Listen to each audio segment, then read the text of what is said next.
Next Monday. I'm playing in that. I got invited to play.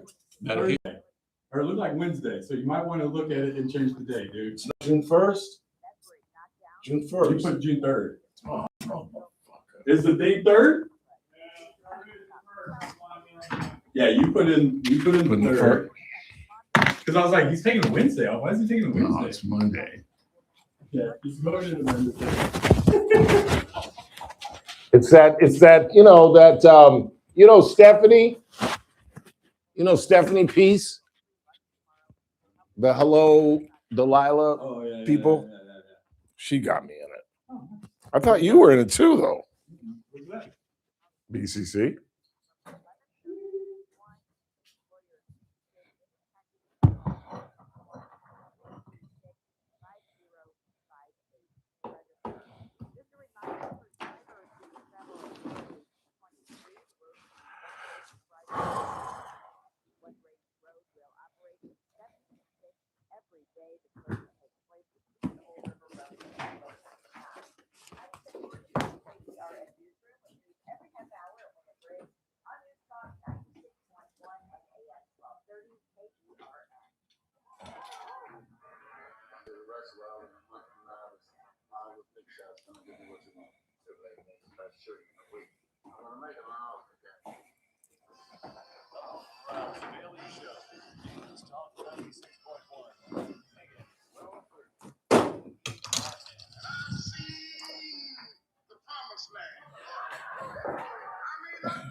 Text to 661-842-KERN. That's 661-842-5376. Listen live at KERNradio.com.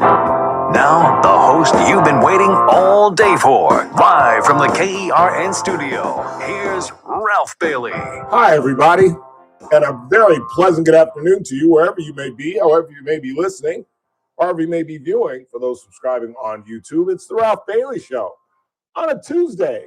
First work week day for most of us. Hope you had a great 3-day weekend.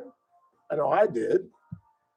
In the meantime, it's back to work and a busy Tuesday broadcast we have coming up at the bottom of the hour. It is a Tuesday, so Teresa Goldner will join us. We're going to speak with my GP, my general practitioner physician, Hemel Kathri. We're going to talk about the death of Kyle Busch. They have now determined that pneumonia was the cause of death, which, well, he died of sepsis from pneumonia. We'll talk about the dangers of pneumonia, what exactly it is, and how a pulmonary disease like that can end up into sepsis. What is sepsis? How do you fight it off, etc.? We'll talk about that with Dr. Hemel Kathri. And I've got some other miscellaneous news and notes. We'll talk about the U.S. launching self-defense strikes on Iran. Trump is holding a major cabinet meeting tomorrow at Camp David, including the outgoing Tulsi Gabbard, the DNI director. And Democrats are lighting up Jackson Dart, New York Giant football player, and has nothing to do with him being a football player beyond his support of Donald Trump. And that idiot Emmanuel Ocho, who is this, I guess I'm part of the problem, although I just don't think we participate in that. Just general nonsense to create content. And that's all this is for Ocho. That's all this is, making an issue out of a football player supporting Donald Trump. They don't mind. You remember when I think it was Laura Ingraham who told LeBron James to shut up and dribble. Remember that? And the liberals went ballistic. Their heads exploded collectively. As well they should have, because she was absolutely wrong. LeBron James is a tax-paying citizen who has the right to say whatever he wants about politics or any other genre of this society. Somewhere I read, as does Jackson Dart. And it amazes me. And again, this is why I left the Democratic Party, because as I grew up as a boy, believing as a liberal Democrat that the Democrats, that we, the liberals, were the open-minded group, that we were the ones that supported free speech, that we Democrats were the ones that pushed forward the idea that you can support anybody you want. I may not agree with you, but I'll fight for your right to have that ability to support whomever you choose. Unless it's somebody that the Democratic Party doesn't like. And then you're an outlier. They are actually attacking Jackson Dart. They're saying that he's causing trouble in his locker room because the overwhelming majority of those members of that team are probably African American, which means they are probably Democratic, which again is an issue that I have because Black folks are the only people on the planet Earth that if you look at their skin color, all that determines how they vote. We're the only group on the planet that you could look at somebody and determine how they vote. American, melanin in their skin, Democrat. Democrat. But you can't look at a Latino and determine how they're going to vote. You can't look at an Asian person to determine how they vote. You can't look at white folks to determine. But you can look at a Black person. You can bet money, pretty good money, that person is a Democrat. And so Ocho has a problem with Jackson Dart going into this Black locker room as a Trump supporter. And yet they try to challenge Republicans in terms of breaking down democracy. Because isn't that the end of democracy as we know it? If you're a young millionaire coming out of college, you worked your whole life to accomplish something, and now you're one of 32. You're one of 32 men who gets to put his hands inside another guy's butt, figuratively speaking. 17 weeks out of the year, you're one of 32 men that get to do that. And Emmanuel Ocho, who sits on his behind because he was a hack football player, has the audacity to come out and criticize his political beliefs. The open-minded liberal Democratic Party. It doesn't exist. It doesn't exist. It existed when I was a child. It existed in the 20th century. But somehow the Democratic Party has become the most myopic, the most mean-spirited, just evil party of people that are just unaccepting of anything that doesn't go along with their ideals. They love you if you agree with them, but how dare you? And the only thing that Jackson Dart's got going for him is he ain't Black, because God knows if he was a Black quarterback, if Russell Wilson tried to do something like this, they'd go to the GM and try to get him traded, which is nonsense, which isn't true, which is my other point on this. That's the other point. Ocho saying he's causing problems in the locker room. Do you guys understand what sports are? Sports is actually, it's a collective noun. It's singular, actually. But do you know what it is? It's about winning. Let me tell you something. Those Black linemen, those Black safeties, those Black linebackers will French kiss Jackson Dart on the mouth if they're 6-0. They will wear MAGA hats if he gets them to the playoffs and to the Super Bowl. That's what it's all about. That's the great divider in sports. Or excuse me, the great divider. That's the great equalizer in sports. They don't give a damn if you're gay anymore. They don't give a damn if you're left wing. They don't give a you're right wing. They don't give, as long as you can win. That's all that matters. Emmanuel Ocho, and you'll hear some audio from him later. He's an idiot. He's a moron. Has no idea what he's talking about. There's been some pushback. Yes, Abdul Carter put something on Facebook or Instagram, whatever, took it down. The minute that kid throws a touchdown pass that puts them up 7-0, Trump and whatever political beliefs Jackson Dart may have go right out the freaking window. But Emmanuel Ocho can't get likes if he takes that route, if he takes the practical route, if he takes the American route and says, you know what, I disagree with the kid, but he has the right to support anybody he wants. You don't get any likes for that. You don't get any follows for that. And that's what the 21st century has turned into. Idiots like this guy searching for likes, clicks, whatever. So you got to say something controversial. You can't say something practical. You can't say something that's correct. Like every citizen has the right to support any human being they want. You can't say that. That's too sensical. That's too practical. Just makes me livid, to say the least. Let's get going. Let's go ahead and take our first break of the day when we come back. Big. In fact, it's over. It is 5:12 in Dallas, Texas, and much of Texas. Because isn't Texas on like two timelines? Isn't East Texas like Tyler on East Coast time and Dallas is on Central? Everything west of Dallas is Central. I don't know. I know Dallas is on Central, so the heart of the state has stopped voting. Oh, that's not true. That's not true. 5 o'clock our time. I was thinking 5 o'clock our time. So 7 o'clock Central time, the voting stops. So 5 o'clock our time. Just ignore everything I just said. Just ignore everything I just said. Polling ends at 5 our time, but there's a big Texas Senate race going on between John Cornyn and Ken Paxton. Cornyn, the 4-time incumbent, Ken Paxton, the I candidate, the infidel. He's cheated on his wife, been indicted for fraud, and impeached by a Republican-led legislature. And believe it or not, having said all that, Paxton's likely to win.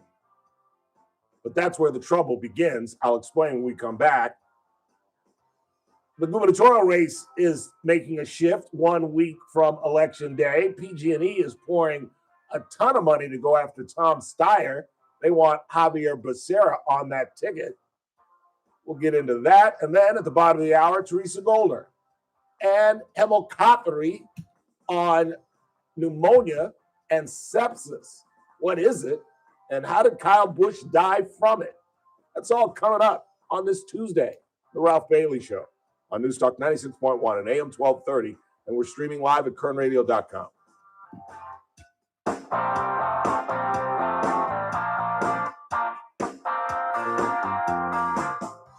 Kern Radio, News Talk 96.1.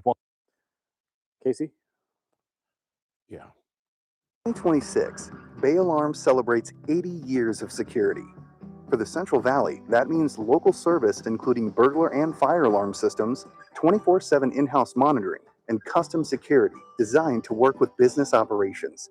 Bay Alarm has real people rooted in your community looking out for your business. After 8 decades and 3 generations of family ownership, our promise is still the same. We got you. Learn more at bayalarm.com.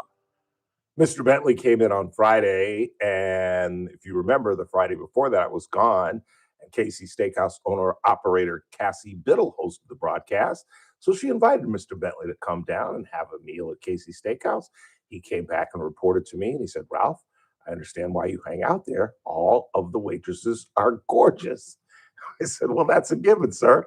And he said, but beyond that, the stuffed pork chop that I had was the best pork chop I've ever had in my life. That's almost a direct quote. The women are beautiful and the food will knock you on your feet.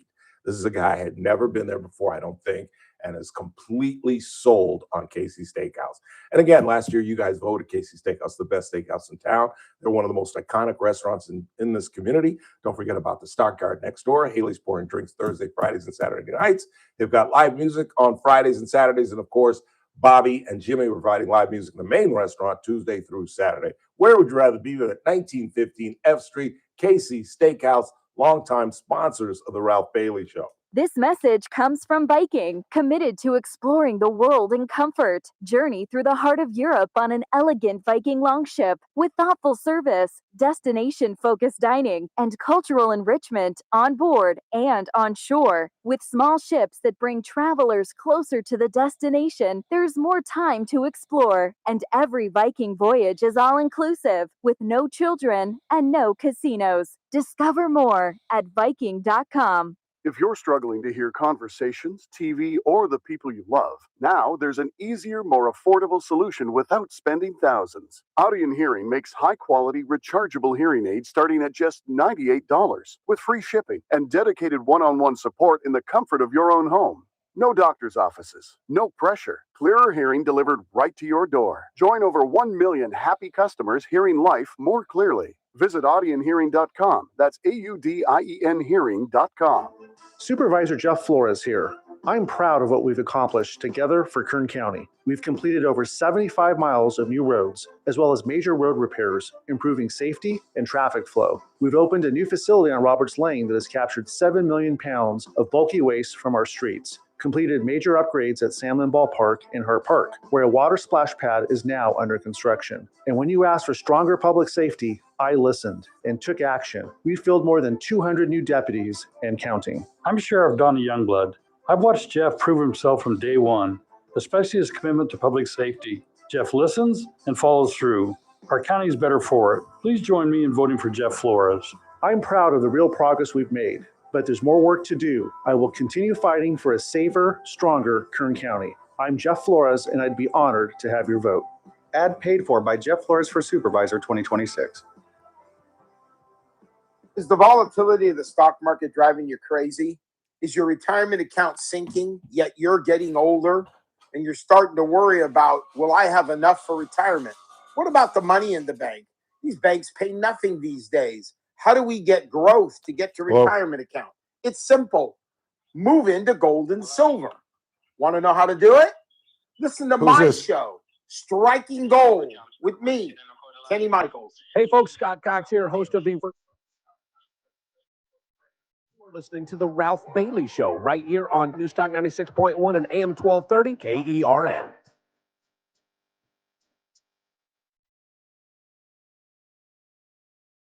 I think. I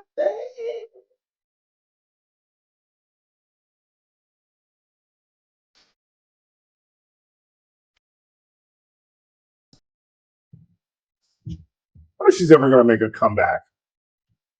Lauren? Yeah. Well, it's her birthday today. You don't lose your chops. Oh, you going wall to wall, Lauren, today? Well, not wall to wall. I'm switching between her and Lenny Kravitz. It's his birthday too. Wow, didn't know that. I just saw him. Where did I just see Mr. Kravitz? Saw him on something. 842-5376, 842-KERN. So Ken Paxton's probably going to win this runoff, even though John Cornyn, the four-time incumbent, got more votes than Paxton in the original. This is the runoff. Neither one of them got 50%. And this is causing all kind of consternation with the Republicans in the Senate and the president. They're already upset about the $1.8 billion fund for these criminals on January 6th. They're upset about the $1 billion that he's asking for the ballroom that wasn't supposed to cost taxpayers a nickel. It's going to cost us $1 billion. And now he went and cost the Republican Party not only millions and millions and millions of dollars, but Ken Paxton, who could likely win. I'm backing off. I know there's a promo running that I cut that said that I guarantee that Paxton's going to lose to James Tellerico. Well, this is why you should vote on one day. This is why you shouldn't vote early, because I found out a lot about James Tellerico that I did not know. This guy is more woke than freaking Jasmine Crockett. Have you heard this guy, Tellerico, that I've been pumping up as the Democrat that's going to flip Texas? It's going to beat Ken Paxton? That ain't going to happen. Paxton is incredibly flawed, but this guy is woke in Texas. Have you heard some of the stuff this guy has said, Tellerico? That God is non-binary? I'm pretty sure that loses you right there in Texas. Right there. God is non-binary, period. Yeah, you could stop right about there and you're going to lose in Texas. Then he said something about multiple genders. Oh, this guy's a nightmare. Nobody told me about all this nonsense. This guy is not going to win. He's going to put a scare because Paxton is doesn't take away from the fact that Paxton is a horrible, horrible candidate who, according to the New York Times, I want to get this right. I've been describing it, but I want to get this right. Just read it directly from the New York Times. Just what a nightmare this guy is. Mr. Paxton, the Texas Attorney General, has been accused of adultery by his wife of 38 years, Angela Paxton, who last year filed for divorce on biblical grounds, end quote. He's been indicted on charges of felony, securities fraud, and he's been impeached too with votes from members of his own party on allegations of bribery, dereliction of duty, obstruction of justice, and abuse of the public trust and other misdeeds. This is the guy that Donald Trump backed.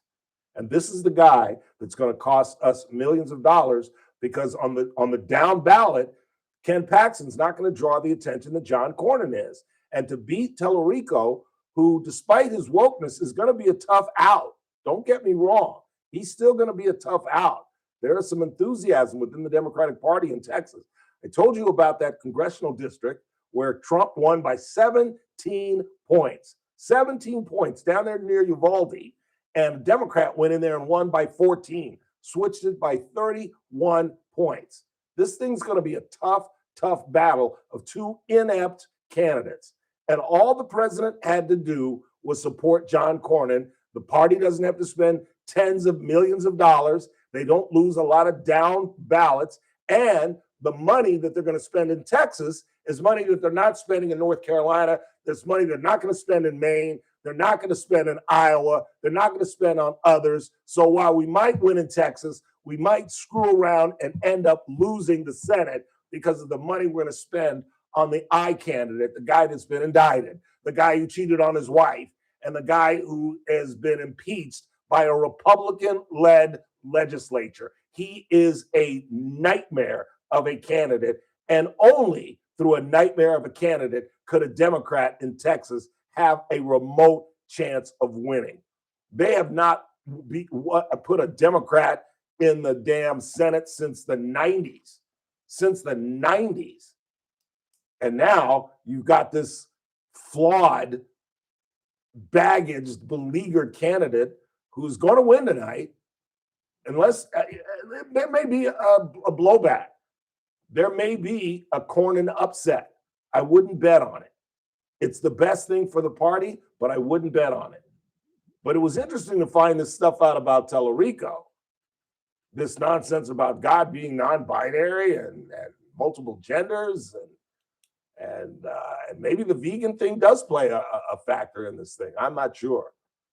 In the meantime, PG&E locally in the state has poured in $13.5 million to go after Tom Steyer, who insists that he is PG&E's worst enemy and he's going after them. And the other candidates are attacking him for being PG&E's best friend just a couple of years back. And this thing is getting interesting. It is still Steyer and Hilton. Bianco is still trailing around in fourth, just kind of lingering at about 10%. And it doesn't seem likely within the next week that he's going to throw any support towards Steve Hilton. As I said over the last couple of weeks, I like Chad Bianco. He's a nice man. He's, from what everybody says, he was a good sheriff in Riverside. But the jeans and the belt buckle and the boots and the hat and the two-breasted pocket shirts with the star and the name, it doesn't work in the state of California. You're running for governor. You're trying to emulate Ronald Reagan, not Carl Sparks. You know what I'm saying? And you can take this as an attack on cowboys if you want. That's silly. This is the reality of the state of California. And while you're not going to win a lot of votes in Northern California, while you're not going to win a lot of votes in Southern California, you got to win some. You got to win some. And I'll just ask you the simple question. Have you seen Steve Hilton outside of a $5,000 suit? Have you seen Steve Hilton outside of a white dress shirt? Have you seen him in jeans? Probably not. You've got to look the part. And Bianco doesn't. And the fact that he was part of the Oath Keepers and tried to dodge that question in a debate where they asked him about being an Oath Keeper, and he tried to pretend like he was a judge and he was taking his oath. I'm proud of taking my oath. You know damn well that's not what they were talking about. You know damn well it's not what they were talking about. They weren't talking about taking an oath. They were talking about you being a part of one word, Oath Keepers, that organization. And if I could get by being a part of that organization, I couldn't get by the way he answered it, where he tried to be slick and dodge it. Oh, I take my oath. That's not what they were talking about, Chad. You know that, Mr. Bianco, Sheriff. So it's up to Hilton. And I might be wrong on this. I predicted Becerra is not going to make it, that it's going to be Steyer. I'm now trying to hope that I'm wrong. I hope it's Becerra. I think Becerra is more beatable. Although I don't know if I can say that because I'm not sure if Steyer is the nominee. I'm not sure Katie Porter and the other Democrats full-throatedly, full-heartedly, vociferously get behind Steyer. They don't like Becerra. They can't stand Steyer. You know what I'm saying? But it's going to be an interesting week. 7 days. For some of us, the election is over because we vote whenever the Sam we want, which is idiotic. We should all vote on one day. It should be a federal holiday. We should all vote on one day. Why? Because things happen. What if Javier Becerra gets a drunk driving charge tomorrow night? What if Javier Becerra is caught with a prostitute this Friday? Things happen late in an election. We should vote on one freaking day. It's a Tuesday. Teresa Goldner joins us next. Kern Radio, News Talk 96.1 and AM 1230, KERN. Texans are choosing a Republican nominee for U.S. Senate. Hey. The election brings to a close a bitter and expensive primary. President Trump has endorsed State Attorney General Ken Paxton over four-term Senator John Cornyn. Thousands of people who live near a damaged hazardous chemical tank in Southern California still cannot return home, even as officials say the risk of a catastrophic explosion has largely passed. Officials ordered evacuations in Garden Grove near Los Angeles last Thursday after the tank at an aerospace plant overheated. President Trump wrapping up a 3-hour visit to Walter Reed National Military Medical Center for what the White House describes as a preventive medical and dental examination. The 79-year-old president said everything checked out perfectly. This is SRN News. We all hear the radio. Kern Radio, News Talk 96.1 and AM 1230, KERN. Headlines from the KERN Newsroom. I'm Kim Gordon. A new ordinance could soon be approved to allow short-term rentals in the city. KGET reports that Bakersfield City Council could take up an ordinance allowing and regulating short-term rentals like Airbnbs and VRBOs. First reading of the new ordinance could come in the regular meeting on Wednesday. Currently, short-term rentals are not allowed in Bakersfield. An investigation is underway after a person died after crashing into Lake Isabella following a pursuit with the California Highway Patrol. The vehicle was fully submerged in the lake after the crash. The driver was found inside the car just before 3 a.m. Sunday after a rescue operation. It's not clear if drugs or alcohol played a role in that crash. I'm Kim Gordon in the KERN Newsroom with news every half hour and when it breaks on News Talk 96.1 AM 1230 KERN. For garage doors done right every time, use King Door Company. Your garage door is a big deal, from the look of your home to the safety and security it provides. So if you need installation, service, adjustments, or repairs, call the professionals at King Door Company. All their employees are very well educated on all garage door products. King Door takes training to the next level with their King Door Academy, an in-house training facility that ensures you'll get the right answer to any garage door questions. King Door knows that when it's all said and done, it's all about customer satisfaction. And that all starts with great employees. So call the certified garage door professionals at King Door Company today at 397-2744 and get your door fixed correctly the first time. You can visit the Design Center at 7450 District Boulevard. Give them a call at 397-2744 and you can always start your garage door journey at kingdoor.com. So remember, whatever your garage door needs, get it done right with King Door Company, the company with the pride of Goliath. After a 3-day holiday, Hey man, how's business going that our these whole days? staff is here. Oh, not that good. I'm really struggling to find qualified employees. Our whole staff's not here right now. Oh, really? Have you tried reaching out to Employers Training Resource? They understand that having the right staff can significantly impact your company. Good. Really? How can they assist me? Well, they promoted my jobs, held a recruitment, and pre-screened my job applicants, and they even set up the Just interviews all at no California, cost. And whatever they it's even called, offer California. financial hiring incentives like on-the-job training. What's that? Wow, that sounds great. How do I get this? Simple. All you have to do is call Employers Training Resource at 661-325-HIRE. That's 661-325-4473. Or visit their website at employerstrainingresource.com. Morris Mitchell. This Workforce Innovation and Monsignor Opportunity Craig, Equal Opportunity Employer Program is funded by the U.S. Department of Labor's Employment and Training Administration. For full federal funding disclosure details, visit employerstrainingresource.com/WBB/federal-funding-disclosure. Auxiliary aids and services available on the Hey, it's JR Flores. Catch my show, The JR Show, starting at 1 p.m. Now back to the Ralph Bailey Show on News Talk 96.1 and 1230 KERN. No, she's the greatest educator in the history of the 20th century.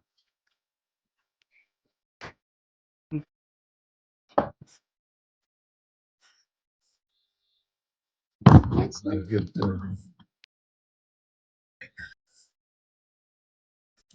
Inside the studio for those watching on YouTube. How are you, Teresa? Andy? Do I have my microphone in the right place? I'm always Yes, you nervous do. about higher too low or falling down or I would lift it up just syncing a up skosh, just right about there. That's perfect. There you go. like that. Yes, ma'am. What's really Nice to going see on? you. What's well, happening? did you have a good 3-day weekend?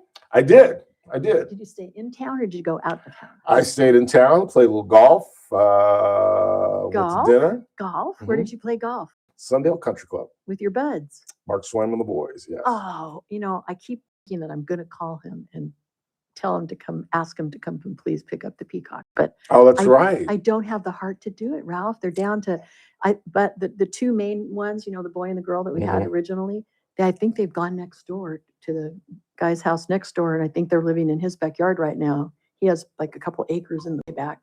And so I haven't seen them. I think maybe she's laid some eggs and she's laying on them and he's protecting them. So now we only have 5 or 6 that hang out in our yard, but they're only there half the time.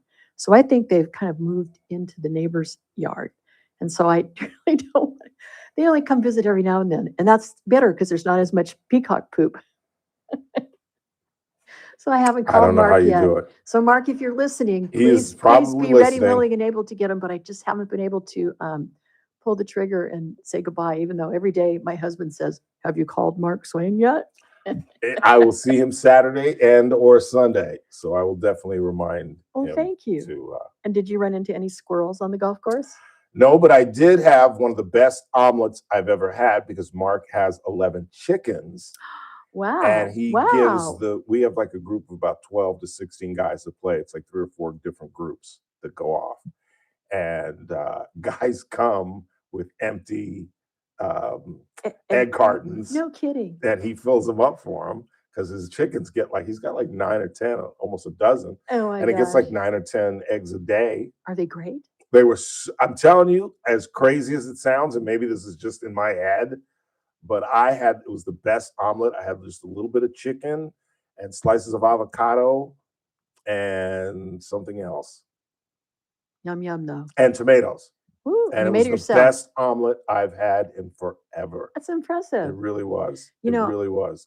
Do you remember what color the yolk was? Was it really, really yellow Yes. or just kind of yellow? No, it was a different shade than normal eggs. Like bright yellow. And these are brown eggs too. Okay. I always wondered about that because when we were on our vacation or when we went to China, Yeah. the eggs, when they cracked them open, were bright yellow yolks. Like I've never seen bright yellow yolks that much. And Really? and I thought, wow, well, there must be something they put in their chickens. I'm not sure. So I wondered about that. If they're really fresh, if that means that the yolks are more yellow. I felt like I could taste the difference. I really did. No, Maybe it was that's just good. a mental thing, but That's good. it was the best omelet. Yeah, it was pretty good. Pretty damn good. Well, I had a fun 3-day weekend. And what did you do? Is that why you was asking about my weekend? You want to Yes, tell I us wanted to about tell you about yours? mine because I did something I've never done in 20 years. Uh-oh. First of all, I went to the Bakersfield Breakfast Rotary Club puts on an event called 1,000 Flags every year, and this is the 12th year that they've done it. It's at Riverwalk Park. And they plant 1,000 flags all around the park. Have you been out there or Yes. driven by and seen it? I've been to the event several times. Oh, okay. I didn't. This is the first time I've ever gone. I didn't realize that they'd had it for now 12 years. Yeah. And I saw a Facebook post of a friend who talked about it, and I thought, oh, maybe I should go. That would be fun. So we went to the barbecue, and they were having on Sunday they had a 5K run, and I signed up for it. I've never done a 5K run in 20 years. I feel very proud of myself that I did a 5K run. That is impressive. Do you know how far 5K is? No, I have no idea. Well, then how do you know it's impressive, Mr. Bailey? Because it's a sounds distance. Yeah, I had to do that, JR. Sorry. Uh-oh. I forgot. I ordered water. Give it as a head up. Sorry, I forgot. I meant to give you guys a heads up. You want one of them right now? I really would. Can you bring the Gatorade, please? Oh, that's nice. Thank you. I'm JR, sorry. you're so sweet. Sorry, I should have given you guys a heads up. Did you have it handy? Yeah, give it. Did you have to go get it for him, or did he have it delivered? No, they come to the door. Oh yeah, But I just forgot to give them a heads up.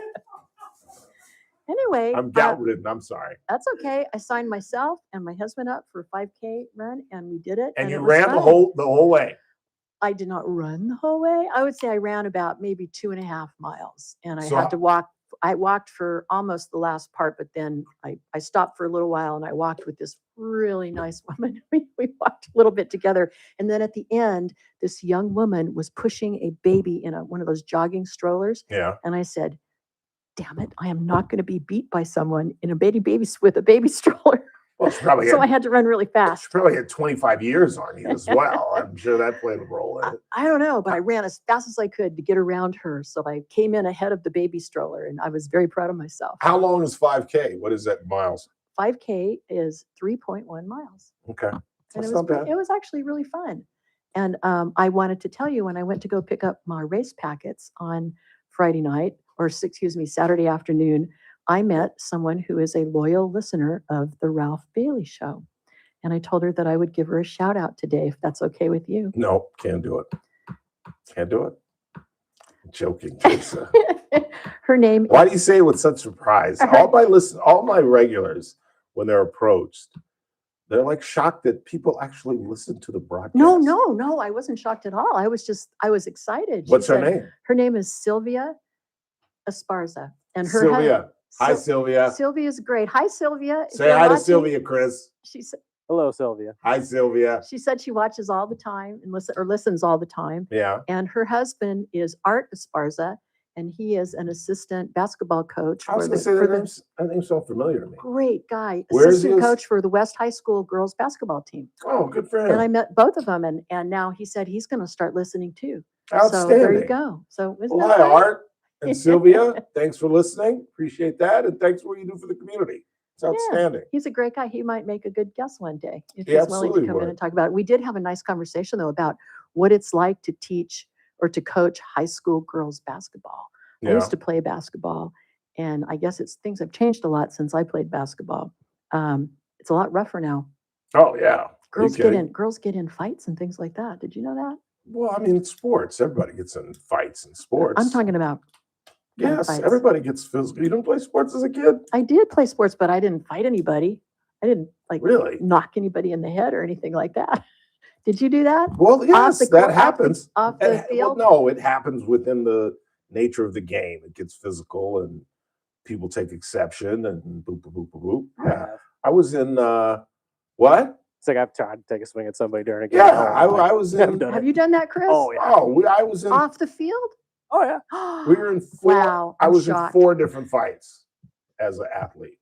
Really? There was a kid named William McKay who we had a thing going on, and it started in because we played for a small high school, so all the athletes played every day at all the schools that we played. So if you saw a kid in the baseball team, you saw him in football, you saw him in basketball. And McKay and I went at it in a basketball game. He came over the back and pushed me to the ground. I got up, I pushed him. They separated us. First pitch in baseball, he hits me right in the shoulder. Did he do that on purpose? Of course he did. And I'm walking, I know what you did. I know exactly what you did. So then he steals second base. I'm playing second base. And he steals second base. And he's as safe as possible. and I take the mitt. He's damn near standing on the bag, and I still take the ball and smack him. And what happened? What We did went at it. Did you both We get went thrown at out it. of the game? No, back in the 70s, today we both would have been thrown out. Back in the 70s, they would just separate you and you started playing again. Did your coach like say, "Hey, that's not cool" or anything like that? No. Really, Terry, it's the nature of sports. Do that. I It's thought the the nature of nature of sports was to be competitive, but to be a good sport. Not like fight with the other guy on. But there are certain things that you can't allow. There are certain rules that are not within the rules. And when a player hits you, you now have to go after him. So you kind of have an obligation. You do. Is You that absolutely do. Do you think that's cross gender? You think that's Yes, males and absolutely. females? It's sports. It's Somebody sports. comes after you? Yes, we saw it in the WNBA. It made Sophia Cunningham a superstar. She was like a B player with like little Riz because she's a cute blonde. And somebody went after Caitlin Clark. So then the very next thing, she took the girl down, and it was all over reels. And now she's a sensation in the WNBA because she is a tough broad. She played high school football. She was a field goal kicker for a football team, and she knows Taekwondo. She plays on her high school football team. On her high school football team. Oh wow! Yeah, wow. she was a soccer player. So she is tough. And the kicker went down in high school, and they asked her to fill in. I think she was like one of three. She wasn't very good. You don't want to mess with her though. Well, that's the nature of sports, though, Terry. Wow. So you grew up very soft. Terry. No, I played basketball. You grew up very, very, I played softball. Soft. I played tennis. I didn't want to use the word I really wanted to use because the word I really wanted to use is entitled. Oh, but you no, I signed. I tried out for teams. Did you know that I tried out for the San Diego State women's softball team?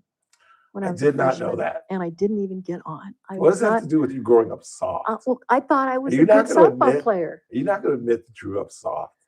No, never. I'm willing to admit. I'm willing to admit that I grew up soft, and you grew up a whole lot softer than I did. You don't know that. You don't know that. You just were puzzled that people fight in sports. Well, I just didn't think that they would fight off the field like that. Of course. I mean, I can see shoving somebody with somebody if the coach isn't looking. But I also no, I never got no fight off the.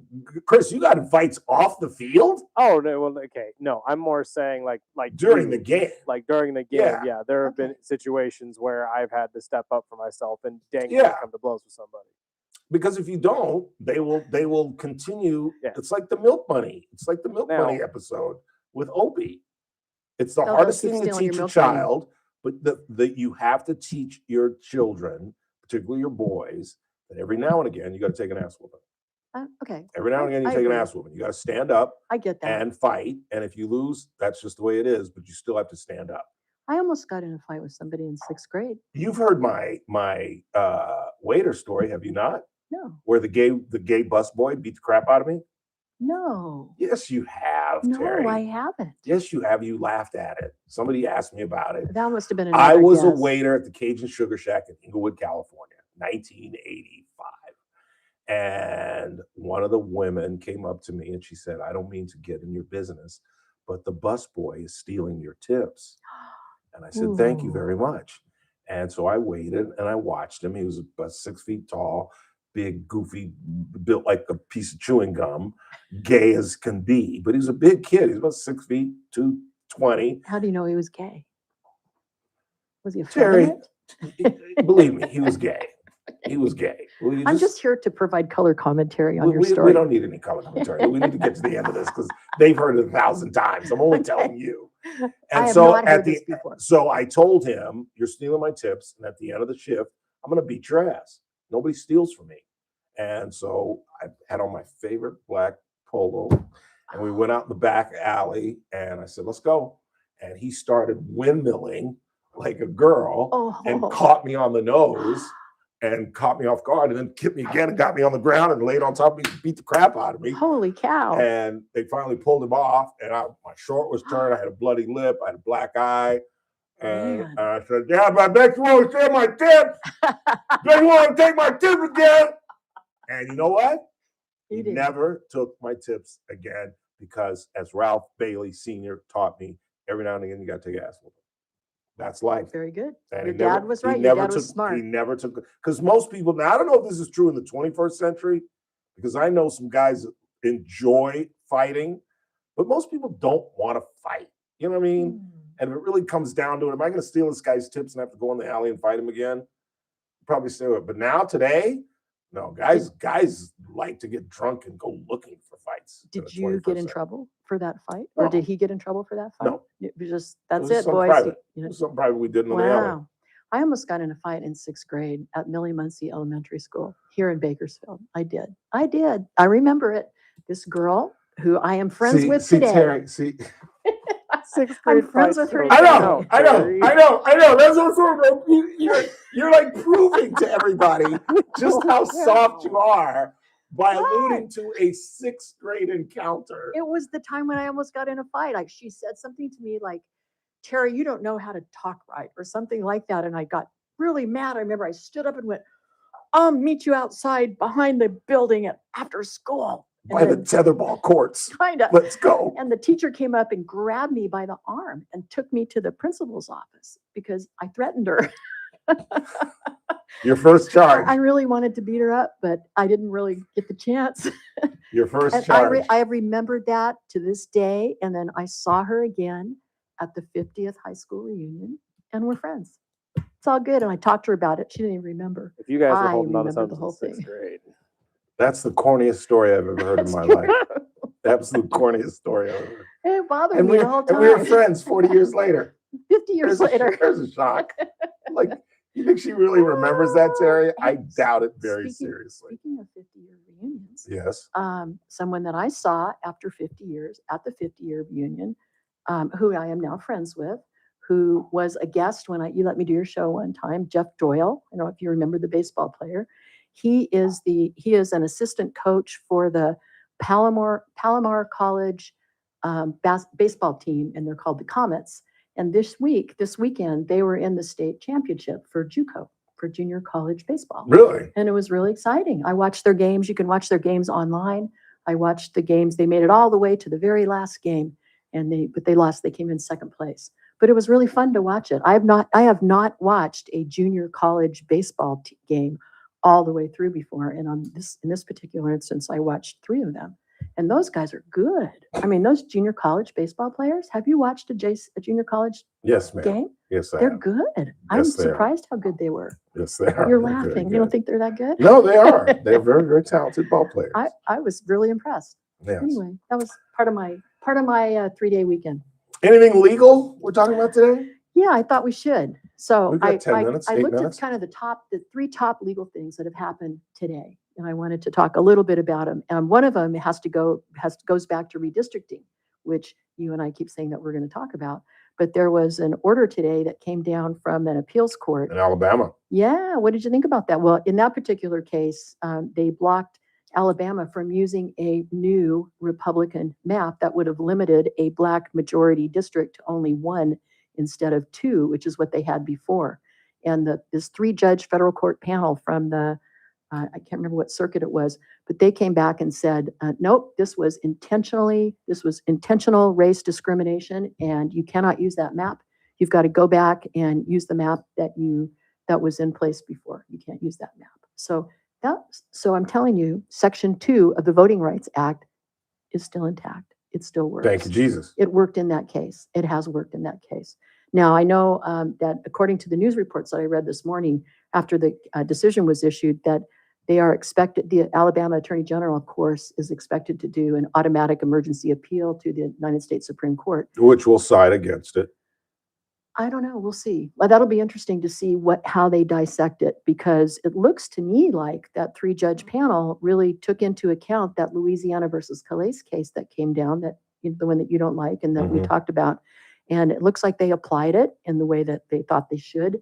And so we'll see what happens. I thought that was very interesting. It was the first test of that Calais case since it came down a few weeks ago. Because the court has agreed with me that what they are doing is intentional. Yes. They are intentionally trying to break up black districts. Yes. So that goes against the 14th Amendment. Yes, and that their decision in that particular, that 3-judge panel decision that was rendered today, that was released today, it's very, very 14th Amendment due process oriented. It's all about voting rights. So then why did you agree with the Louisiana decision?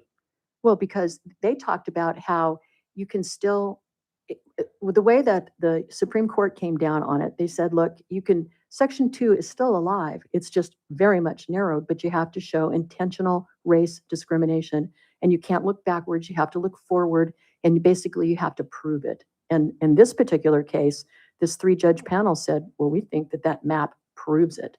And so they applied it, and let's see what happens when they appeal to the Supreme Court.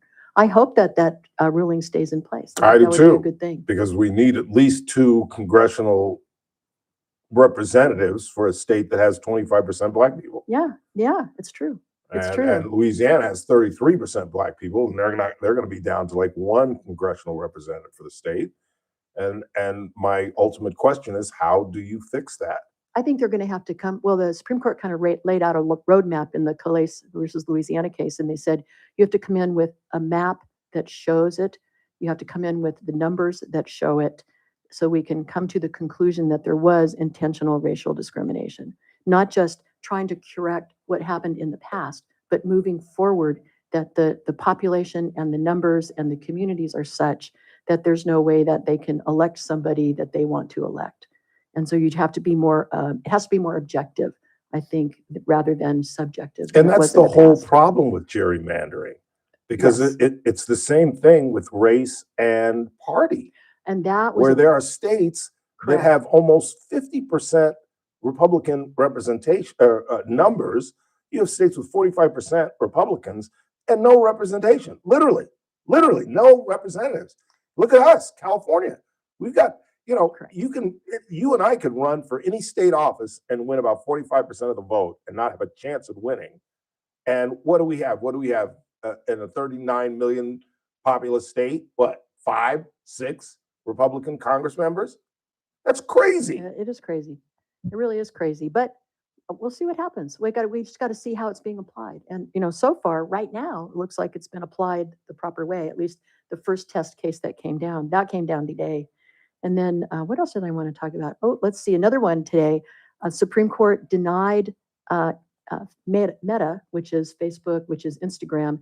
They appealed from a ruling in the Vermont Superior Court, in the Vermont trial court, that said that they were safe from being sued jurisdictionally for a social media addiction case. Remember the social media addiction case that came out of LA? Right. And then there was another one in New Mexico, and there's about 1,200 of them lined up around the country.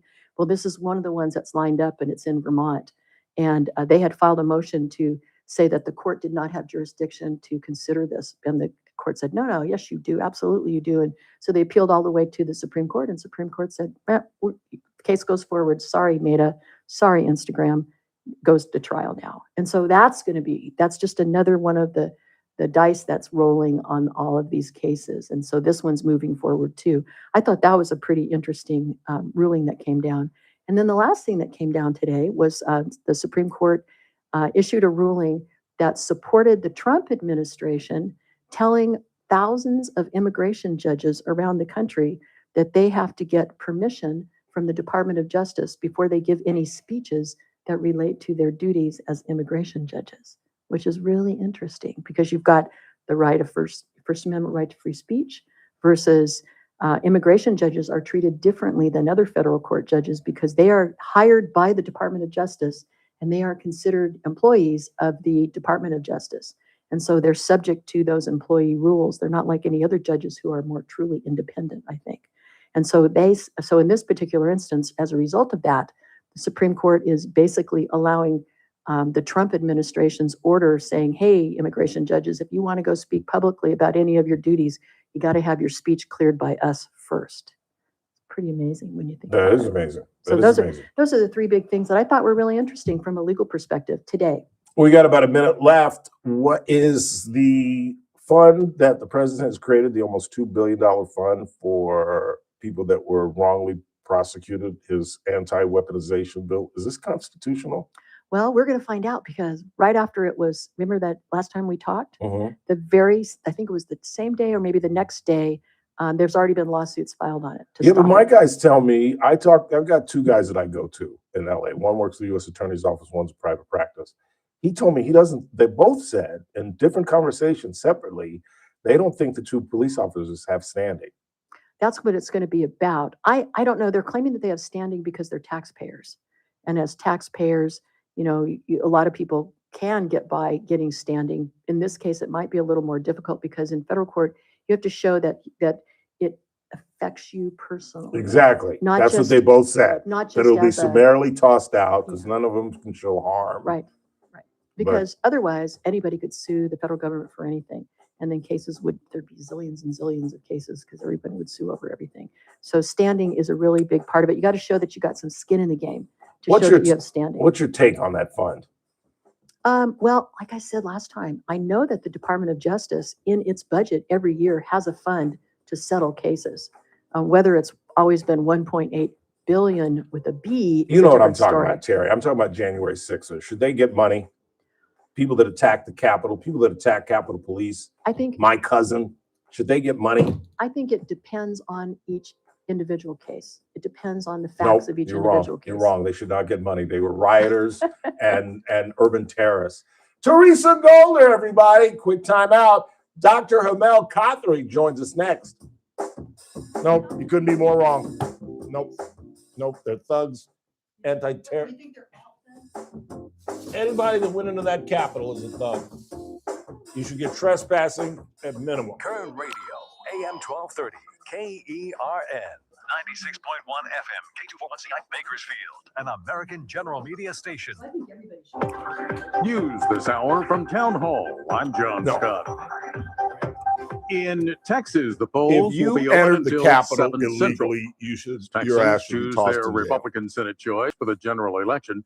Incumbent Senator John Cornyn faces his biggest challenge, Attorney General Ken Paxton, who was endorsed by President Trump.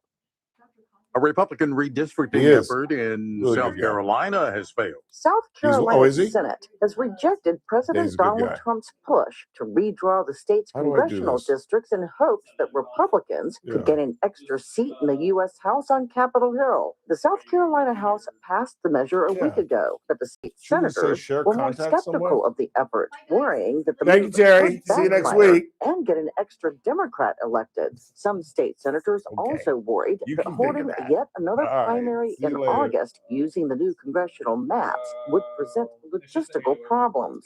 I'm Lisa Dwyer. U.S. consumer confidence declined slightly this month as gas prices stayed high and inflation remained elevated. Oh, I should have hit edit. Sharp That's what I should contrast hit. to soaring stock prices that have That's neared what I should have record hit. levels. Correspondent Bernie Bennett takes a look at the numbers. The Conference Board's Consumer Confidence Index slipped 0.7 points to 93.1 in May, the first decline after 3 months of gains. Spikes in gas prices as well as higher food costs have worsened inflation, which has outpaced the growth in average paychecks, reducing most Americans' purchasing power. Gas prices have soared to a nationwide average of $4.49 a gallon from $2.98 just before the war began at the end of February, and have been at or above $4.50 a gallon for nearly all of May.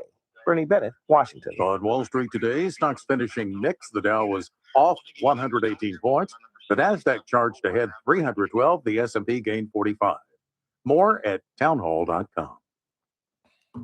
The following is a real-life story from Trinity Debt Management. When I was feeling the stress of too much credit card debt, I looked at two different options: debt settlement and debt management. They may sound the same, but guess what? They're not. Debt settlement seemed like a quick fix, but I found out it would destroy my credit, create tax headaches, and hit me with huge fees. They actually told me to stop paying my bills. No way, not me.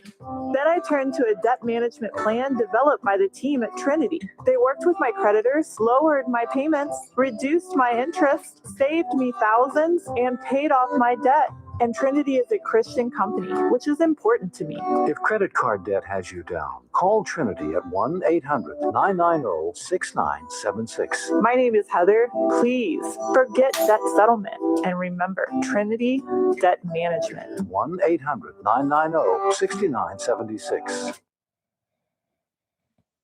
From the KERN Newsroom, your live and local news update. Good afternoon, I'm Kim Gordon. Bakersfield could be one step closer to allowing short-term rentals like Airbnb and VRBOs. The city council is expected to take up the ordinance in the coming weeks. Short-term rentals aren't allowed to currently operate in Bakersfield. The city believes there could be over 500 short-term rental properties in the city if approved. Police are now investigating after 2 people were shot and killed near Eucalyptus and Park Drive on Monday night. There are no suspects, no arrests have been made. Convicted rapist Vincent DeLeon planned to escape. Sidebar. Josh Jacobs was just arrested for multiple domestic abuse charges. What? Yep. In Wisconsin? Yeah, I'm assuming, but give me a sec. It just says Packers running back, so give me a second. What were the charges? Domestic abuse. Next month, he faces more than 200 years in prison for kidnapping a woman from the parking lot of the In-Shape Gym on Coffee Road and raping her in an orchard. The Kern Community College Workforce and Talent Division is holding its semi-annual free lunch tomorrow to help employers learn about apprenticeship models, state fund training, and hiring incentives. ABC 23 reports the lunch will be held at the Kern Community College District Building from 11:30 to 1. Employers interested in attending can call 661-336-5058 to register. Just a reminder for drivers who travel Highway 223, the road will be one-way through Friday due to road maintenance. The one-way road will operate from 7 to 6 every day. The closure takes place between Old River Road and Highway 99. I'm Kim Gordon in the KERN Newsroom with news every half hour and when it breaks on News Talk 96.1 and AM 1230 KERN. Went to the Roswell, and a month from now, this Hollywood big shot's gonna give you what you want. Too late. They start shooting in a week. I'm gonna make him an offer he can't refuse. The Ralph Bailey Show. News Talk 96.1 and AM 1230 KERN. And I've seen the promised land. I may not get there with you, but I want you to know tonight that we as a people will get to the promised land. Call in or text to 661-842-KERN. That's 661-842-5376. Listen live at KERNradio.com. Now, the host you've been waiting all day for. Live from the KERN studio, here's Ralph Bailey. Hour 2 of the broadcast on this Tuesday, 26th day of May, 5/26/26. Thought we were going to hear Lauryn Hill and Roxy Rooker's son. We have. We've been playing the only song I've been able to play and the Lauryn Hill song. Yeah. Because we had Terry for half an hour. Oh, that's right. That's true. We are waiting on Dr. K. Hamel-Cothry. He'll get with us in just a second, I'm sure. But in the meantime, we've got some sad news from a guy that I like, former Raider, and now Green Bay Packer star running back Josh Jacobs, arrested Tuesday, booked on several domestic violence charges, according to the Hobart Lawrence Police Department in Wisconsin. Jacobs, 28, booked on charges of battery. This is what's going to ruin his career.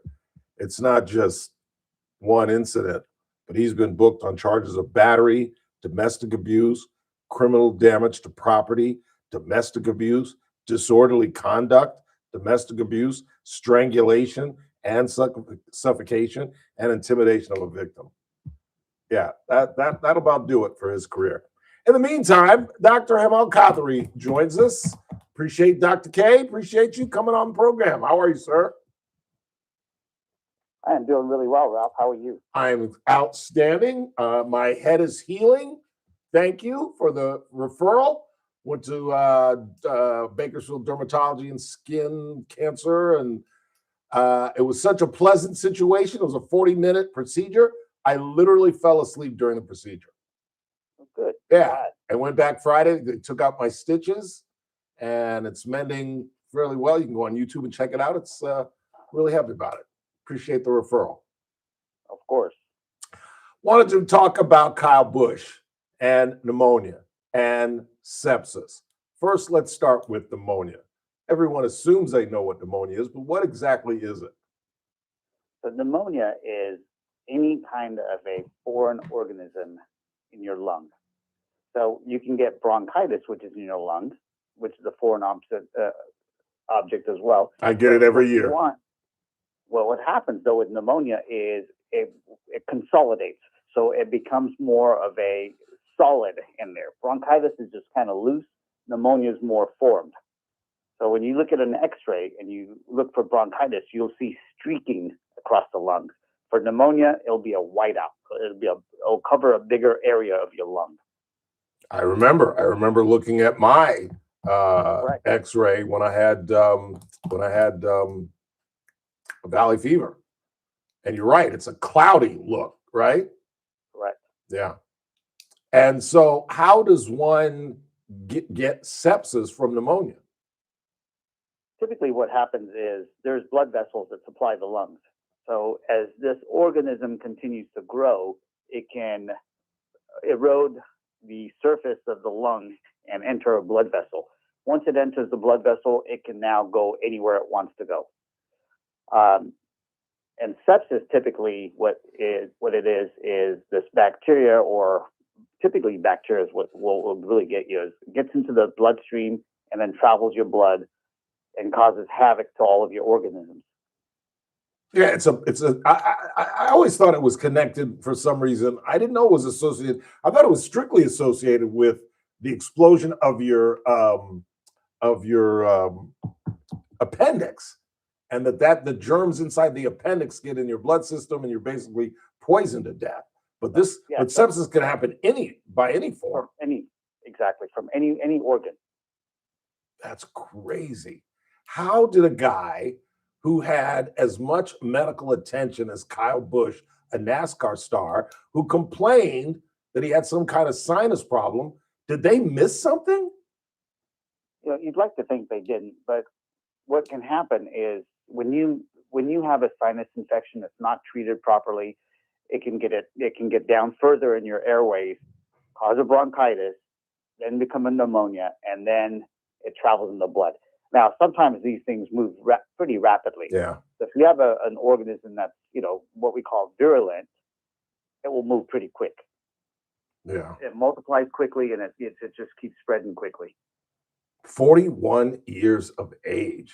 I mean, that is scary. And he was complaining for weeks, so they were aware that he was ill, that he had something going on with him. Yeah. And I think a disadvantage is, when you're younger, we tend to take things for granted. Right. Even physicians, we say, you'll be fine. Yeah. Take the antibiotic for a few more days, and then call us. If he was an elderly person, we would have been more aggressive, which is unfortunate. Yeah. Shouldn't they have taken, or maybe they didn't. Well, I'm not trying to bag on their physicians, but the fact that he was a race car driver and taking the G-forces that he would take driving that vehicle. I mean, he was driving like literally a week before he died. Wouldn't that have played some role in it? He would have been more short of breath. He should have complained of more shortness of breath. And I think he did. Chris, didn't they have him on audio during a race saying, have the doctor ready for me? I'm going to need a shot because I'm having some shortness of breath. I'm pretty sure he complained of that. That's why there's something fishy about this. Maybe it's just the journalist in me, but it seems to me that I don't know. You're right. It moves so quickly. It's hard to put blame on them, but I wouldn't be surprised. Would you be shocked to see the family try to take some legal action? It's hard to say what really happened. I think, I'm sure the families were going to want more information to look through things and just, so that they can come to terms with what happened as well. Yeah, it is. It's very, very tragic. How common is this? Pneumonia turning into sepsis? The most common thing we see in the hospitals. Is it really? The number one diagnosis we see in the hospitals is pneumonia that goes into sepsis. Wow. And obviously, the older, the more susceptible. Correct. Yeah. Absolutely correct. Wow. So next time I get bronchitis, I need to start paying closer attention. Yeah, and the key triggers, you start getting high fevers, you may get chills, night sweats, and then the big one, shortness of breath. Yeah. Anything else you want to add before I let you go? Appreciate you taking the time. It's a very, very deadly disease, sepsis. And I'll tell you some statistics. There's a 6% mortality rate every hour you delay antibiotics. Wow. So once it's sepsis, it's a very serious condition. Yeah. All right, sir. We appreciate the information. I appreciate you taking the time and coming on the program. It's always great to talk to you. Thank you, Ralph. All right, take care. Hemel Kothary, Dr. K. What a sad, sad story. And I get bronchitis every year. And, he's right. You remember when I got bronchitis in D.C. and Deanna Salyards was like, I was like, I'm fine. And she's like, no, you don't want to mess around with pulmonary stuff, particularly at 35,000 feet. Where you could hear my lungs crackling just every time I breathed. In fact, it was Jason Geis's wife who was walking with me. We were walking to the Vietnam Memorial, and she could hear me breathing. She was like, are you all right? And I'm like, yeah, I'm a little sick, but I'll be fine. And I'm not going to go to the Vietnam Wall. I'm just going to sit, try to catch my breath. And next thing I know, Deanna had a stethoscope on me. And I was room bound in my hotel, fearing that I had COVID. And had I had COVID, I don't know what I would have done. Because I don't know, they would have had to have sequestered me for a week in a hotel that was costing like $250 a night. I wouldn't have had a charter flight back to Bakersfield. Had I come up with COVID, I would have had to come out of pocket probably $2,000. Or you think the hotel gives you a pass if you got COVID? Not. Quick time out. We'll check the board, see what you all are talking about. Come on to the bottom of the hour, get you updated on what is going on with the Iranian situation. Over the weekend, there were thoughts that a deal was close. But now the United States has retaliated on minor attacks. We'll unpack that for you. Coming up at the 5, we'll talk about Jackson Darts weekend and why idiots like Emmanuel Ocho are trying to ruin it. And we'll talk a little sports. The Bush got it right, did he not? Sweep, sweep, sweep. Don't get me started on sweep, sweep, sweep. Sweep, sweep, sweep. And the Dodgers have a successful road trip. They go 7-2, taking 2 out of 3 from Milwaukee. I honestly have not been paying attention to you guys this weekend, so I couldn't tell you. Who the hell did we play the last 3 days? Baseball wasn't the last thing I was thinking of this weekend. I know we're playing this week, though. We're playing your Phillies this week. Yes, you are. And the All-Star games are already here? I saw a promo for the home run derby the other day. I thought that was around the 4th of July. I thought so, too. Oh, we are about a month away, actually. Yeah, they're just pumping it up early, that's all. Quick time out. Coming right back. It's TRBS on a Tuesday. Just starting the week. Right here on News Talk 96.1 and AM 1230. We're streaming live at kernradio.com. Kern Radio, News Talk 96. Adaptive. KERN. We all start as tiny seeds, needing care, love, and a... Are y'all in Philly or are you guys at home? At home. Dang it. 6-game homestand. What happened? 6-game homestand. We start with Colorado tonight, and then Philly afterwards. 3 with you Thursday, Friday. Well, if anybody listening on YouTube has some spare Dodger tickets to the Philly game, let me know, please. Visit KernPublicHealth.com to learn more. On tomorrow, this is a short week, the Van Alstynes will join us. Jennifer and Ryan Van Alstynes, owner-operators of Adaptive Networks. And no better time to have them on and talk about cybersecurity based on what's going on throughout this nation and throughout Kern County. And if you're a business person and you take your IT seriously, you need to get on board with the folks at Adaptive Networks, because people are literally stealing and taking IT information hostage. And the folks at Adaptive Networks have the ability not only to stave that off, but if your information is stolen and taken ransom, taken hostage, They have the equipment, they have the ability, they have the know-how to get it back. Call them today at 661-241-0638. That's 661-241-0638. As a business person, you have to take your IT seriously. We certainly do here at AGM. That's why we've teamed up with Adaptive Networks to provide all our current radio studios. They're all powered by Adaptive Networks. Call them today at 661-241-0638 or hit them online at adaptive-net.com. Supervisor Jeff Flores here. I'm proud of what we've accomplished together for Kern County. We've completed over 75 miles of new roads, as well as major road repairs, improving safety and traffic flow. We've opened a new facility on Roberts Lane that has captured 7 million pounds of bulky waste from our streets, completed major upgrades at Sandlin Ballpark and Hart Park, where a water splash pad is now under construction. And when you asked for stronger public safety, I listened and took action. We filled more than 200 new deputies and counting. I'm Sheriff Donnie Youngblood. I've watched Jeff prove himself from day one, especially his commitment to public safety. Jeff listens and follows through. Our county is better for it. Please join me in voting for Jeff Flores. I'm proud of the real progress we've made, but there's more work to do. I will continue fighting for a safer, stronger Kern County. I'm Jeff Flores, and I'd be honored to have your vote. Ad paid for by Jeff Flores for Supervisor 2026. As more teens connect online, tech companies face the ongoing challenge of verifying the ages of their users. Jen Hanley, Meta's head of North American safety, discusses the latest AI-powered tools designed to better protect younger users. Knowing someone's age online is a complex, industry-wide challenge. To solve this, Meta is using new technology that analyzes signals to identify accounts that may belong to underage users and remove them from our platforms. We also use sophisticated technology to find suspected teens, even if they list an adult birthday, and automatically place them in teen account settings. This ensures that as many teens as possible are in age-appropriate experiences. These tools are designed to ensure teens stay in protected, age-appropriate experiences. To learn more about Meta's age assurance technology and tools for families, visit familycenter.meta.com. In 2026, Bay Alarm celebrates 80 years of security. With burglar and fire alarm systems, 24/7 in-house monitoring, and local service, our promise to the Central Valley remains the same. We got you.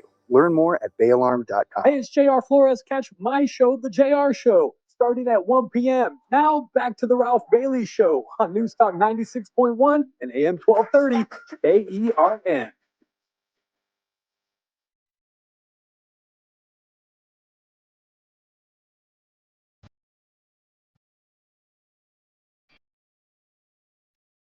I took $20 from my nephew, and I took it from him to teach him a lesson. Okay. I did. I told him Black folks invented Memorial Day. Okay. He said, that's not true. I said, listen to me, young nephew. I have lived 3 more lives than you. So even if you're smarter than I am, which you are, I know more than you do. If for only because I've been here longer than you. That doesn't make you smarter than me. I didn't say I was smarter than you. I did not say that. I said I know more than you do. Uncle Ralph, Black people did not start Memorial Day. Go look it up. I'll be right back. Damn, Uncle Ralph, I didn't know that Black people started Memorial Day. It happened after the Civil War. And see, I got him to read. That's all I wanted. I just wanted him to get him to read. I just gave him a little nudge, and he had to go, and he read how, after the Civil War, a group of African Americans wanted to immortalize the Black soldiers that died. Granted, it did not become a holiday until the 1970s, officially, but technically, and it is pretty recognized, that post-Civil War, it was a group of African Americans and a group of women that then immortalized it by every year coming back and putting flowers on those graves that began Memorial Day. Heads are exploding all over Kern County right now. Bailey's making that up. That's not Black people. What do you got on the board, Chris? Let's see. Lisa has chimed in. Hi, Lisa. Says just me, Tina, and Tabitha in the sales office. I don't know if we want to. I don't know if we want to promote that, but yes, it's wonderful that people get 4 or 5 day weekends. Isn't that cool? They left at 2:00 on Friday, and now it's here, American Joe Media. What else you got? Sylvia's chimed in as well. Hi, Sylvia. Says, please let Teresa know that it'd be my pleasure to meet her at the 1,000 Flags and tell Ralph hello too. I'm a daily listener. Outstanding. Thank you, Sylvia. Tell your friends all about us. We appreciate the love. What else you got? It's called a chick fight, quote unquote. Something they tore off each other's clothes. We dudes used to watch it in high school. What the heck? There's nothing worse than a chick fight. There's nothing worse. You know why? Pulling of hair and scratching. Yes. One of them will grab the hair. And then it's just no, that's just stupid. And then it just ends up to be like there's not, or it's the guy that beat me up with the windmill. It's no, there's nothing worse than seeing two bob and fight. weave, Ralph. Got a bob and weave. God. Side to side. I see him every night too. You really? I have to go right through them so I don't get more. But every now and again I'll be like, okay, I'll watch this one. And it's pretty funny. They're normally drunk. It's normally at an outside bar. It's got an absolute MO. It's Florida. It's a patio bar. It's day drinking, and it's normally one hot girl and one not so hot girl. That's the plot every time. Florida, patio bar, day drinking, hottie versus a softball player. No offense, Teresa and Sylvia. I'm just saying. That's the way it goes. What else you got? Look up the DOJ website about the insurrectionists January 6th that assaulted police officers. All their names have been removed. Trump is erasing history. It's a Hitler playbook. Why? How many times do I have to tell you people to stay away from the Third Reich? No matter how bad anybody in America gets, you cannot compare them to Adolf Hitler. Not unless they get into the millions of murders. Once Donald Trump murders 1 million people, maybe you can make comparisons to the Third Reich. But until then, stay away from it. It is a moment in history that will hopefully never, ever be repeated and never be compared. So stop that, first of all. Secondly, is he trying to rewrite history? Of course he is. He pardoned them all. He commuted their sentences. And now we've created a slush fund that incentivizes criminality. And it just amazes me that our federal agent, Howard Marcus, is in support of this thing. It really, really does, especially after hearing all the arguments this weekend from law enforcement people who are dead set against this, to listen to the guys in the Capitol Police who are dead set against this, who are suing this $1.8 billion fund. And at the end of the day, as I tried to explain to Howard, my take on this is about politics. It's dumb politics. People are hurting, and you're going to create a $2 billion fund that's going to criminals? That's going to a guy who's rotting away in jail, who lured in children, a child molester, who lured in children based on him getting money. If you don't know what I'm talking about Andrew Paul Jones, who they arrested for child molestation and discovered that he was telling his, I don't know what to call them, victims, that he was about to come into money from the Trump administration, and that if they played along with them, he'd kick them down one day. And that's the guy you guys are supporting for this thing, while other people are hurting, while people are trying to live check to check, and we're going into a midterm. You really think this is a good idea? And at the end of the day, it's politics. It's about winning. Ronald Reagan said it best: you can't do anything from the sidelines. So you put up legislation like this, or even a proposal like this, days, hours, or actually during a primary, and you're killing the party. You go and endorse a guy who was indicted for fraud down in Texas, impeached by his own Republican legislature, and cheated on his wife, can't even keep a contract with his wife, and that's the guy we endorse for a Senate seat? It's bad politics at a really, really crucial time. Let me again remind you the fear that lies ahead, the iceberg that stands between us and getting to New York City in 1912. And that's the filibuster. They are going to win the majority in the Senate. They are going to win the majority in the House.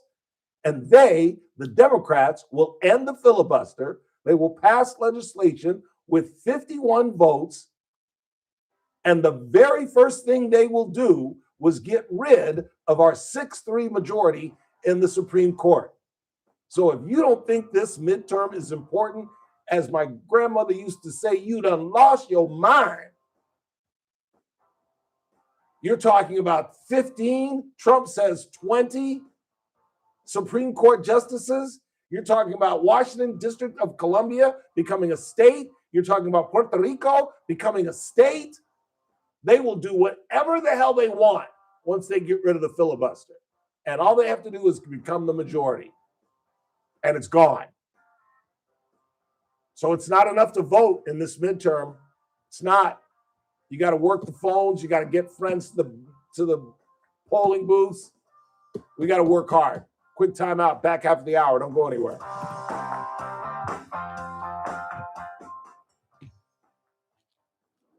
Kern Radio, News Talk 96.1 and AM 1230, KERN. Texans are choosing a Republican nominee for U.S. Senate. The election brings to a close a bitter and expensive primary. President Trump endorsed State Attorney General Ken Paxton last week over four-term Senator John Cornyn. The winner of the runoff will face Democrat James Tallarico in November.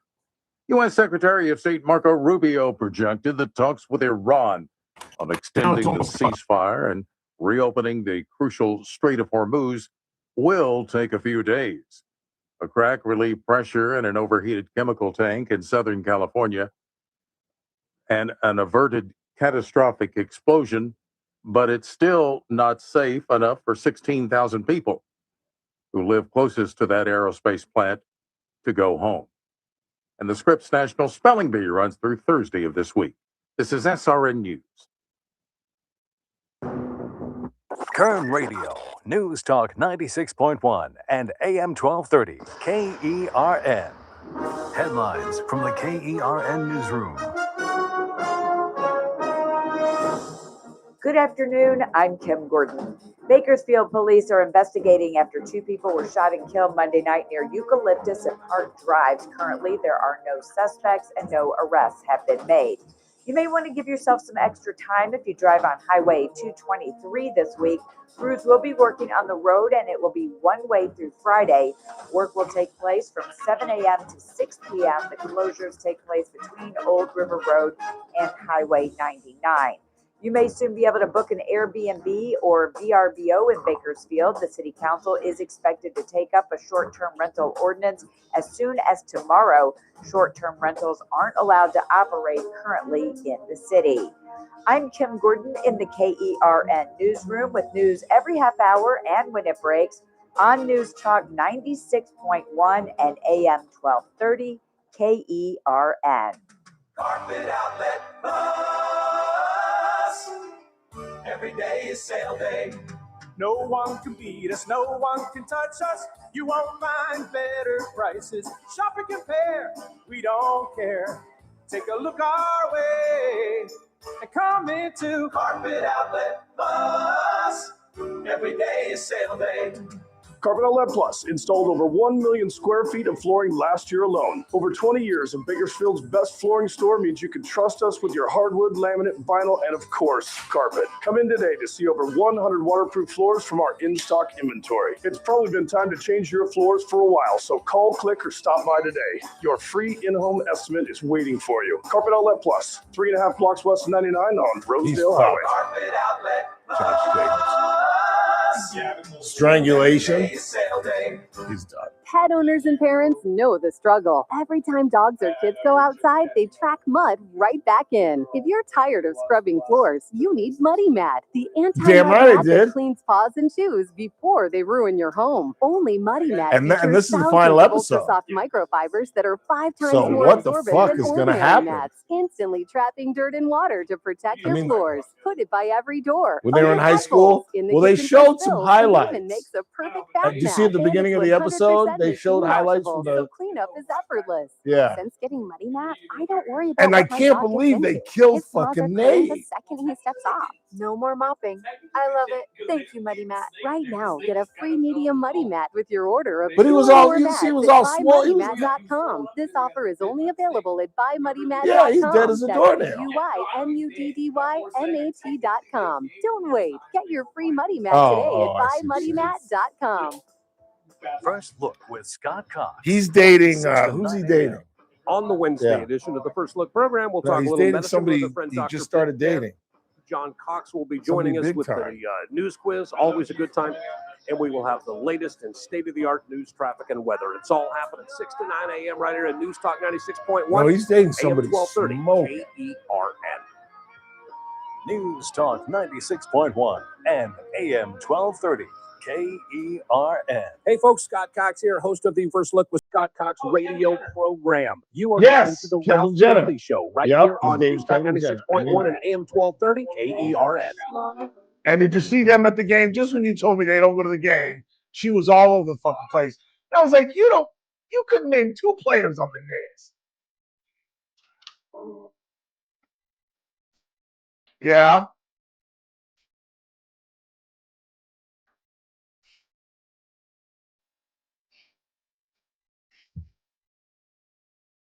Little Lauren Hill. 842-5376, our phone number 842-KERN. We're talking about Euphoria. So how did you get back on it? Oh no! I just saw clips. I've just seen the ending. I ruin stuff for myself, but it's because I don't really care. Like there are certain things I try not to spoil, but like shows like this or like just parts of episodes doesn't hurt me any to see it. It was a really good. And then I had the opportunity to catch up with The Pit. Ooh, that's a good one too. But but see, HBO should give you warnings because I caught up with it in the 3rd season, and I was like, Well, see, this is why you need to utilize the HBO app. You got to go back and actually binge watch like the rest of America. well, that's what I was gonna do because it's still on, but I caught it mid-season, so there was just nothing I could do. Everybody is in love with this series. Caitlin Clark called it her favorite series. But anything left on the board? Let's see. 49er Larry has chimed in. Clinton cheated on Hillary and became president and got reelected. So what? Most presidents cheat on their wives. That's your defense of Ken Paxton? Clinton wasn't indicted for fraud, nor was he impeached by a Democratic-led legislature, as Paxton was led by a. Why am I even talking to this guy? You don't even live in Texas, and you're defending some guy who is going to hurt the party. Don't you understand party politics? John Cornyn was money, and John Cornyn would not have cost the party money. So money that we're going to have to spend in Texas is money that we're not going to spend in North Carolina and some of these closer races. And Ken Paxton is not going to be the coattails on the lower end of that ballot. I don't know Ken Paxton from Adam. All I know is what I've read. And all I can do as a good Republican is assess who is the better candidate. And for many of you, the candidate is who Trump support. Who Trump support. I'm going with who Trump supported, as opposed to who is better for the party, who is better for the state of Texas, who is the better candidate, who is more qualified, who is the better character guy. And he's going up against a pastor. Now, I found out a little bit about that pastor, so I'm backing off my guarantee that Tellerico is going to win, because I think Paxton can beat him now that I found out that James Tellerico believes that God is non-binary, that James Tellerico believes that there are more than two genders. Apparently, there are a host of early campaign statements made by this woke idiot that Republicans can use. And now I believe that Paxton's going to win, because he's going to win. The polls close in about 20 minutes. He's going to beat John Cornyn, because unfortunately the Republican Party has become the Trump Party, where people like 49er Larry, they don't know anything about John Cornyn. If we sat 49er Larry right here, he could not write one biographical sentence about John Cornyn. Not one, other than the fact that John Cornyn is a Republican. Beyond that, Larry couldn't tell you anything about John Cornyn. And why has he jumped on me for bagging on Paxton? Because that's Trump's guy. So that's 49 Larry's guy. And that's the rest of the Republican Party's guy. And we all fall in line with Trump.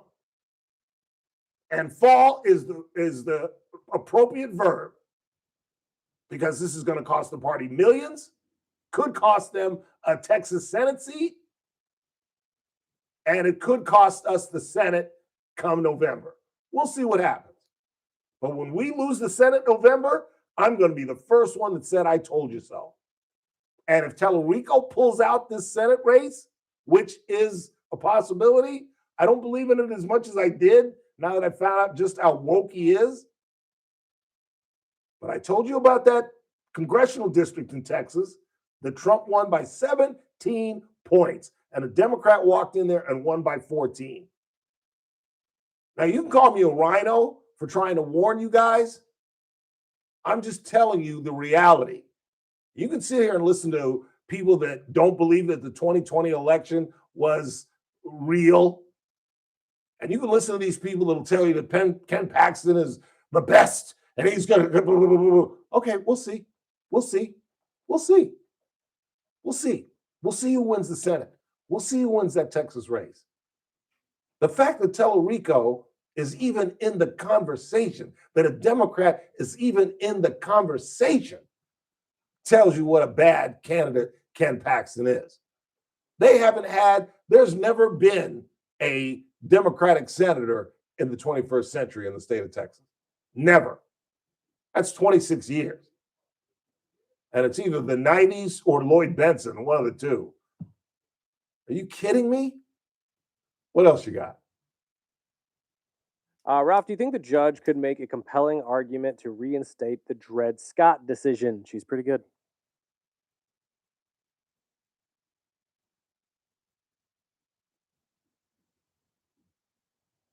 What else you have? I'm not even going to dignify that with an answer. And whoever wrote that is a virulent bigot. And if that's your idea of fun or funny, I hope you had a good time. But I'm not going to dignify that with an answer. And if you don't understand why I'm not going to dignify it, go look up the Dred Scott case. In fact, let me do the work for you. Hey Siri, show me the Dred Scott case. I couldn't find anything called. Hey Siri, show me the Supreme Court Dred Scott case. Okay, I found this on the web for show me. Let me just read this to you, what this person was alluding to.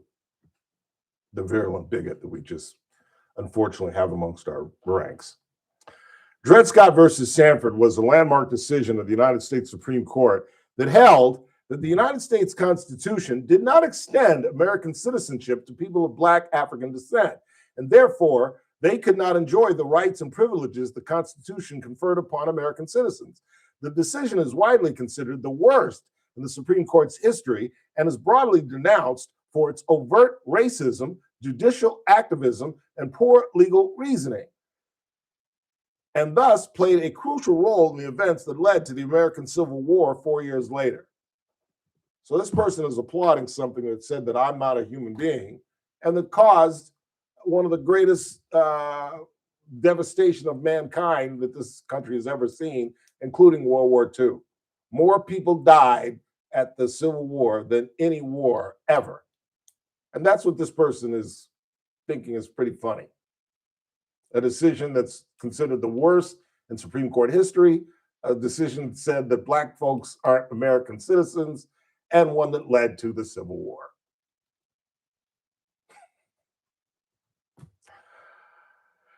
I'll be honest with you folks, there are times where I really want to move out of Bakersfield. There really are. And then I meet a majority of you, and that makes me stay. And I realize that there are just a few of those idiots. Just a few. One more, Chris, and let's take a break. Ralph, did you see the video of Bobby Kennedy Jr. handing random snakes and letting them bite him? The guy is scared of vaccines. This sums up Trump's cabinet, a bunch of crazies. He's a lunatic. He's a lunatic. And just when I start thinking I can find like sane members of the cabinet, like I threw Sean Duffy in that category of the Doug Burgums and the Marco Rubios and the Susie Wiles and I had Sean Duffy in that category of adults in the room. And then what does he do? He goes back to his real reality world. You know, this guy, Sean Duffy, the Transportation Secretary, and his wife, who's on Fox and Friends, they're a product of the real world, like literally. They were like kids, like younger than Chris. They were like 21, 22 years old, and they got on one of the original episodes of The Real World. I think it was the one in San Francisco with Pac. Remember that guy that blew snot everywhere and he was disgusting and gross? You got to be old to remember this. I don't even think Chris remembers that. But he was a messenger. He was a bike rider in San Francisco, and he was a hit because he was so weird. Well, they were on that one, that reality show. And as transportation secretary, he spent millions of our dollars to create a reality show where he and his wife took their 9 children. So this wasn't some cheap little excursion. The 11 of them went on a tour of the United States to celebrate our 250th anniversary. Now, you know, maybe under different circumstances, that'd be a good idea. Like maybe if you go to Congress and put that idea forward and get it funded. But again, it's just like the $2 billion for the criminals. Now is not the time to be spending money on PR gimmicks like, let me show you the world. When people feel like, and now we've fallen into the Joe Biden trap. We are doing exactly, we as Republicans are doing exactly what the Democratic Party did 4 years ago, and exactly what we highlighted what they were doing. And that was what we're doing now, telling the country that everything is milk and honey, that everything is great, and they're just not feeling it. In fact, today was a great day, which should give us some reason for optimism that we're going to talk about after the break when we get into the Iranian situation, because the S&P is up, gas is down, and that is all, in my opinion, and we'll talk more about this obviously on Thursday with Daniel Petrie, but it's based on some optimism that Donald Trump, and I know you're going to find this hard to believe coming out of my pie hole, could go down as the greatest president since Lincoln. If he swings the needle in the Middle East and gets some moderation out of Iran and can actually get them to remove that uranium, dude, he is the greatest president since Lincoln. I'm telling you. We're a long way from that. Don't get me wrong. But there was some great optimism over the weekend. And when you see the S&P and the corporations reacting to what's going on, you know it's real. Let's take a break. When we come back, you will hear from our Secretary of State on this very issue. Then we'll get into the 5. Jackson Dart is taking darts from some of these so-called sports pundits. I don't even know if you can put that in the same sentence. Sports and experts. It's sports. My 19-year-old nephew could be considered an expert. It's sports. It ain't rocket science. It ain't medicine. It ain't the law. It ain't journalism. It's sports. And it is amazing to me when guys like Emmanuel Ocho, who are in one lane, aren't intellectual enough to get outside of it, but yet they still do. And Ocho has stumbled out of his lane and made a complete jerk of himself. You will hear from the former Fox? Is he on Fox? What was that show on? Well, it was on Fox, but he's no longer on Fox. That's what I said, the former Fox reporter. He was on with my girl, who I haven't seen in forever. Joy Taylor. Joy Taylor, yeah. I don't believe it. I don't know what she is. I have not seen her in forever. I've seen her on her own personal stuff, but I haven't really necessarily seen her out in like that one, right? Well, we will hear from Emmanuel Ocho coming up in the 5. We'll hear from the Secretary of State after the break. Because you're listening to the Ralph Bailey Show on News Talk 96.1 and AM 1230, where we stream live at kernradio.com. Kern Radio. News. Luigi's. AM 1230. KERN. First look with. Also, Ocho. Ocho. And it's same diff, but I'm just letting you know. Will be joining us with the news quiz. Always a good time. And we will have the latest and state-of-the-art news, traffic, and weather. It's all happening 6 to 9 a.m. right here at News Talk 96.1. And when you're done, come in here. I got the picture of Josh Jacobs. News Talk 96.1 and AM 1230. KERN. Have you guys seen the video that's flying around on Instagram of the woman down in Beverly Hills? And she is asked about an iconic restaurant, and she mentions, is it Luigi's? And she says, yes, of course it is. Luigi's restaurant and Old World Delicatessen, believe it or not, is nationally known. I've told you about Nick Ragone, my friend from New York, who to this day calls Luigi's Italian food the best Italian food he has ever had. And that's why if you ever have folks come into town, the must has got to be our single most iconic restaurant in Kern County that's been in existence for over a century, 116 years. You got to take them to the deli. You got to take them outside of the Bailey Bar. You got to have them experience the truffles. That's how I always begin. And just experience a day at Luigi's Restaurant and Old World Delicatessen, longtime sponsors of the Ralph Bailey Show. Meet Paul Sheldon's client, Dr. Roland Rodriguez. Hello, this is Bakersfield General Surgeon, Dr. Roland Rodriguez, client and friend of Mr. Paul Sheldon. It is my great pleasure and privilege to relate to all of you my absolute exemplary experience with Team Paul Sheldon. I have also referred a number of my colleagues to Paul Sheldon's office, only to receive the most stellar feedback from my doctor friends regarding the office they attacked him? Complex maze that is Medicare. And even though Paul Sheldon himself is now facing some temporary health challenges, his long-standing and most experienced and expertly trained team of ladies, Christine, Kelly, and Lynn, continue to masterfully guide clients through the complicated world of Medicare. You most definitely could not possibly do any better than to reach out to Paul Sheldon several months before turning 65. Thank you. When Medicare matters, our team has the answers. God, and he looks sober Paul too. Sheldon. Do you think he's just a nut? I assume As more teens connect online, tech companies face the ongoing challenge of verifying the ages of their users.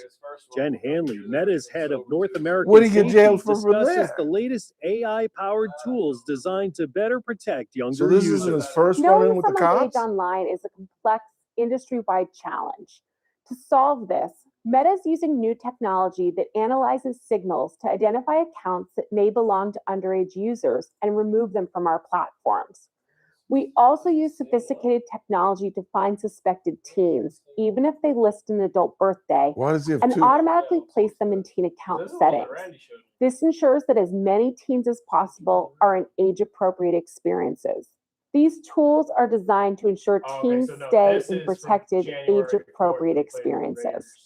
To learn more about Meta's age assurance technology and tools for families, visit FamilyCenter.meta.com. Hey, it's JR Flores. What do you get Catch arrested my for show, there? The JR Show, starting at 1 p.m. Now back to the Ralph Bailey Show on News Talk 96.1 and AM 1230 KERN.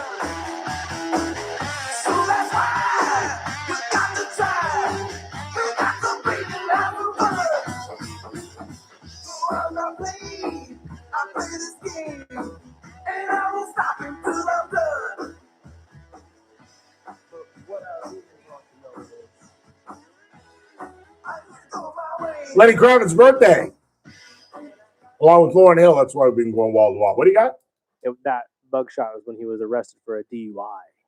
Back when he played for So he's got a DUI and domestic violence on his record. 21 January. When he was with us. So, talking about Josh Jacobs, who has now been arrested for the second time. A DUI that I forgot about during our the Raiders, and now he's been arrested again. Domestic violence. The one with the cornrows is the recent one. So the one with the stitches? No, the one with the stitches is the old one. Okay. There's a probably where that came from. Is he probably got in a wreck back then? When he had the DUI? Yeah, exactly. I don't know the exact details of the DUI. Well, his career is bad. I don't see how anybody can hire this guy. He's going to go the what was the guy's name? Ray Rice. He's going to go the Ray Rice route because he not only put on his hands, but apparently, I think he acted a fool with the police because he's being charged with domestic abuse, criminal damage to property, domestic abuse, disorderly conduct. That's when the cops show up and you still act a fool. Domestic abuse, strangulation, and suffocation. That's a serious assault charge, and he's going to have to do some time. They don't, especially with a DUI already on your record. And it's easy for me to say that. Oh, they don't do this, they don't do that, they don't play. Well, Henry Ruggs is about to get out of jail, and he killed somebody. He did 3 years. He's about to get out of jail. If you weren't with us a couple of weeks ago when I first reported that the parole board is talking about letting Henry Ruggs, the man who played with the Raiders, the wide receiver out of Alabama, who rear-ended a 21-year-old girl at 156 miles per hour, making her car explode and killing her and her dog. And after 3 years in prison, he's about to get out this August. And not only is he getting out in August, but when I first reported the story, what really brought it to my attention was the fact that they had a tryout for him and 4 NFL clubs showed up. 4 general managers flew out to Las Vegas to a prison to see a murderer work out and catch a football, including the Raiders. Now, Josh is facing, according to Brown County Jail records, the strangulation and suffocation charge is a felony, and the other 4 charges are misdemeanors. This remains, quote, this remains an active and ongoing investigation. No further information will be released at this time, according to the chief of police. Through his attorney, Josh vehemently denies the allegations, and this matter is in the early stages of investigation with important evidence that has not yet been made public. We ask for fairness and restraint while the judicial process takes its course. Packers said they were aware of the matter involving Jacobs. As it is an ongoing legal situation, we will withhold further comment. The NFL said it was aware of the report and has been in contact with the Packers. Jacobs, a first-team All-Pro selection in 2022 with the Raiders, a 3-time Pro Bowl selection, is entering his 3rd season with the Packers after signing with the team in free agency in 2024. He had 14 touchdowns, 1,200 yards in 15 games. Not a bad season last year, actually. That's too bad. That's too bad. Strangling and suffocation, I mean, that's pretty open and shut. Either there are marks around the girl's neck or they're not. You know what I'm saying? And if there are marks around the girl's neck, you're guilty. There's no she hit me first. There's no she started it. There's no I was drunk. If there are hand marks around her neck, he is going to jail. As well, he should. One more. Let's get into the five. That's all we All right. We head into the five. We'll talk about the Iranian situation. The president over the weekend, along with Secretary of State Rubio, showed some signs of optimism. You will hear from the Secretary of State when we get into the five. And again, I've been mispronouncing Emmanuel Ocho's name wrong. Apparently, it's Emmanuel Acho. I don't care what his name is. He's an idiot. He's an idiot. And he's taking shots at Jackson Dart because Dart showed up at a New York campaign event and introduced the President of the United States. Full-throatedly, very enthusiastically. And apparently, in the United States of America, you're not allowed to do that. That if you're in a profession that is filled with liberal Democrats, then you have to keep your mouth shut. And you can't openly support a Republican. That's according to Emmanuel Acho and the rest of these liberal idiots. I'm sure Stephen A. Smith's going to have something to say. I'm sure all the morning show guys are going to just jump all over this kid for expressing his First Amendment right. And again, it gets back to what I said at the top of the show. I don't get the question because I've been a Republican now for most of this century. Whenever I speak to groups, I explain the Democratic Party after about 35, 18 years being a Democrat. And this is why. Because I genuinely grew up thinking that liberals were more open-minded, more willing to accept people for who they are. It's just not true. It's just not true. Liberals are the most myopic, the most single-minded, and non-tolerant people on the planet. Quick time out. Final hour of the broadcast. I'd stick around if I you.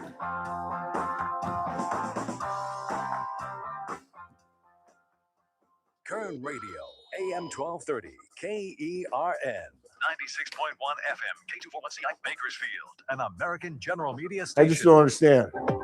News this hour from Town Hall. I'm John Scott. Now it's gone.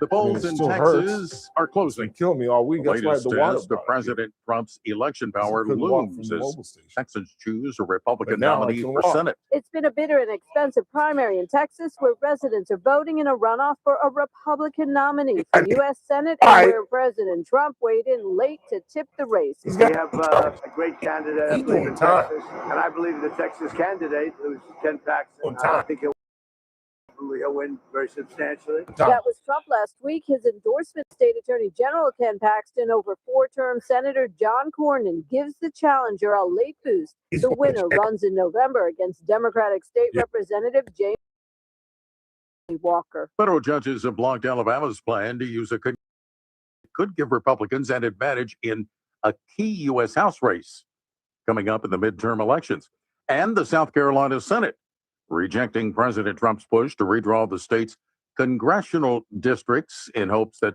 Republicans could gain an extra seat.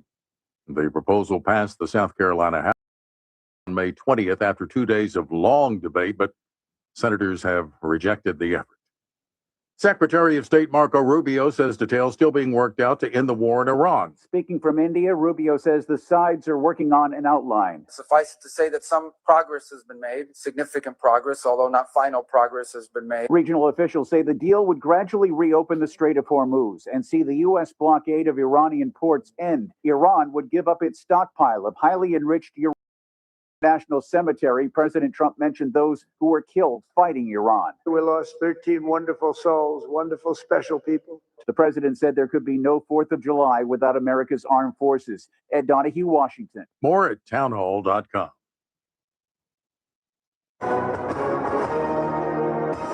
Hi, everyone. If you've been injured in an accident that was not your fault, listen up. We have legal professionals standing by to answer your questions for free. Call now and find out if you have a case and how much it's potentially worth. Call 800-7800. I'm here with spokesman John Wolf. John, tell everyone listening who should call right now. Well, Maria, first off, thank you for having me here. It's always nice to answer the listeners' questions. Now, as far as who should call in, anyone who's been injured in an accident and think you deserve compensation, give us a call right now, 800-550-7800. You'll find out if you have a case and how much it's potentially worth. Thanks, John. You heard it, folks. Take advantage of this opportunity and call now, 800-550-7800.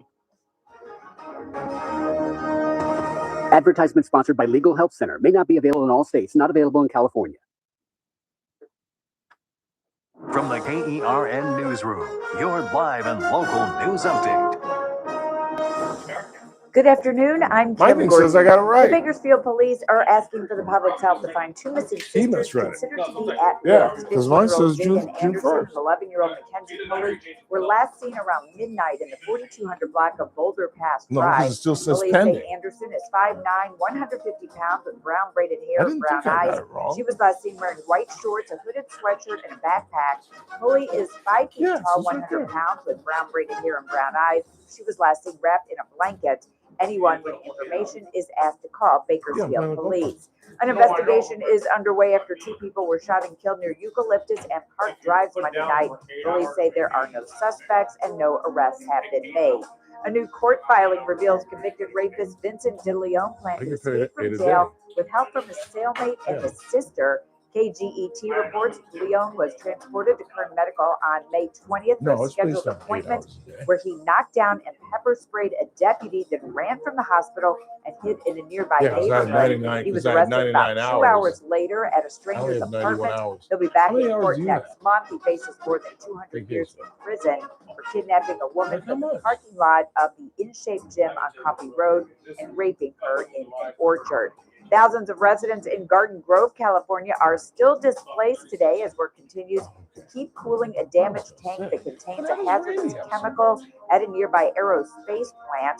The Orange County Fire Chief says there is still concern for a very small explosion. He's going again next week. Residents were evacuated on Thursday after the And he's still got like 300 hours. About 16,000 are still waiting for the all clear.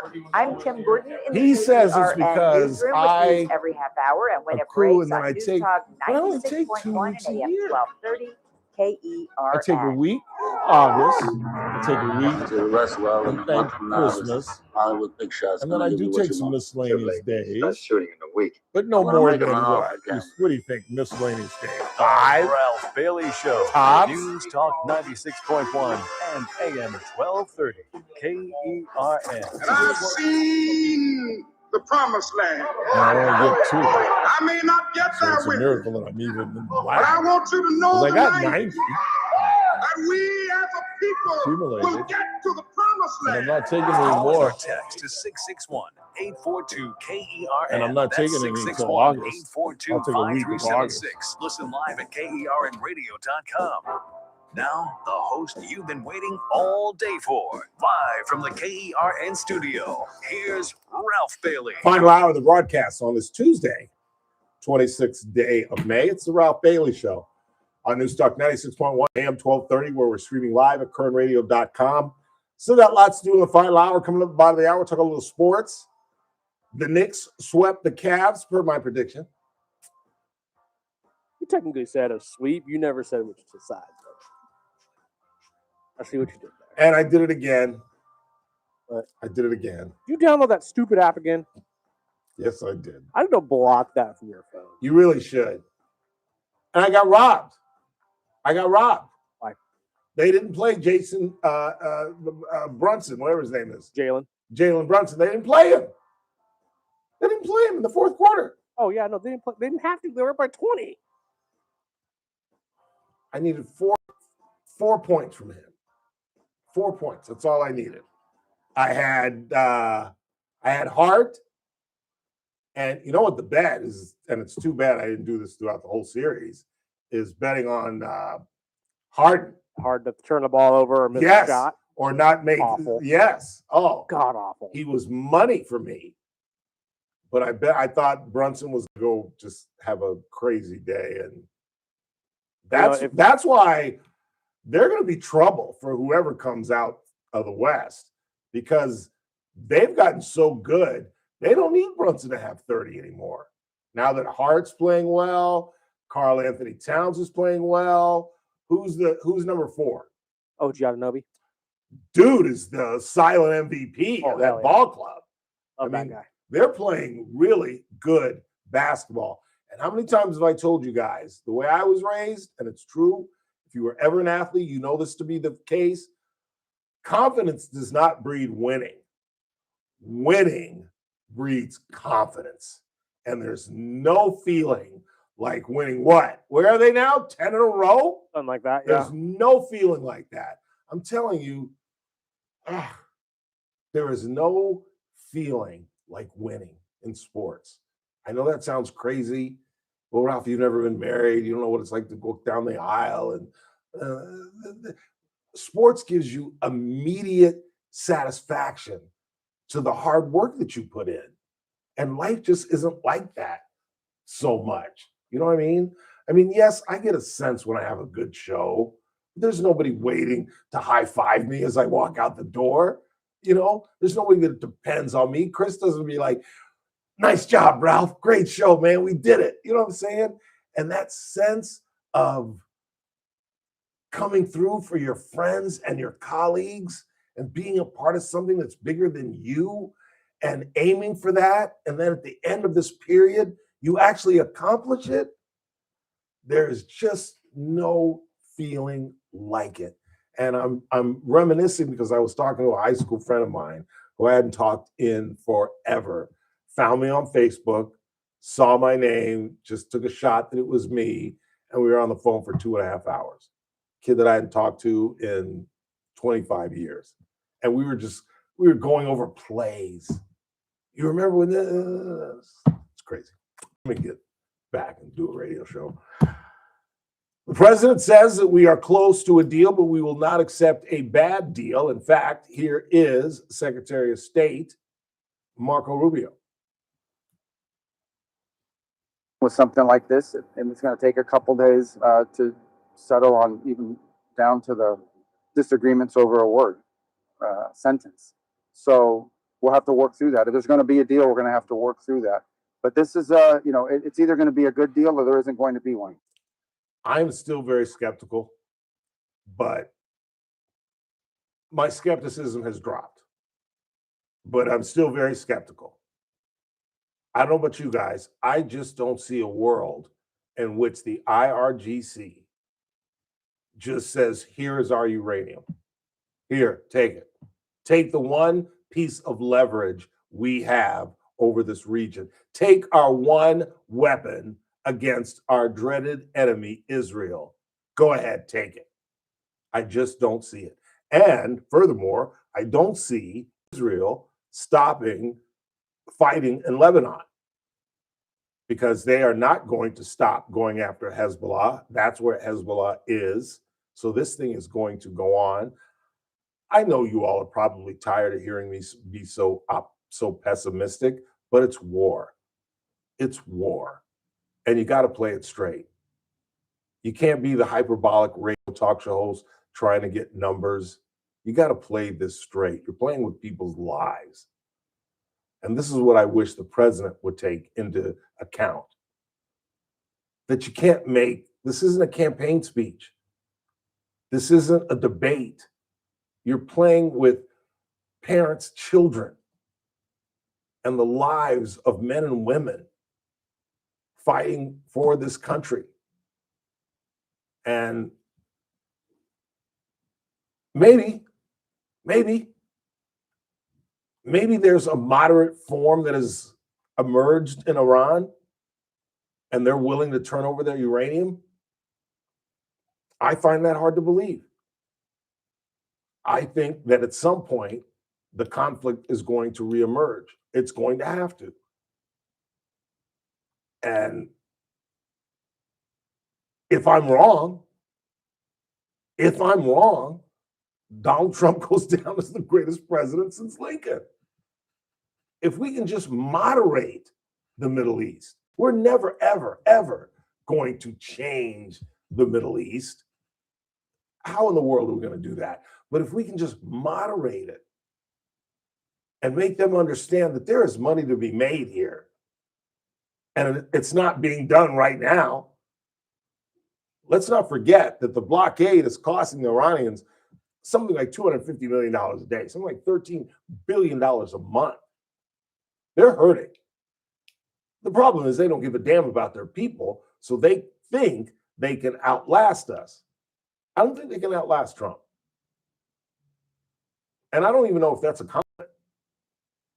He's made it clear he's not concerned about the American public and how gas prices and now it's starting to seep into airfare. He's not concerned with that. On a certain level, that's good because I don't think, in terms of foreign affairs, that is a huge part of the equation, believe it or not. It really isn't. You have to look at the big picture. And it costs us something right now to change the tenor in the Middle East. If it costs us something to actually get the uranium removed out of Tehran and out of Iran, that's something the president has to determine. And I'm willing to support that. But it's the manner in which this thing has been conducted that I think has been a tragic mistake. I think it's been impromptu. I think the blockade of the Strait was an impromptu move. I don't think they planned that out.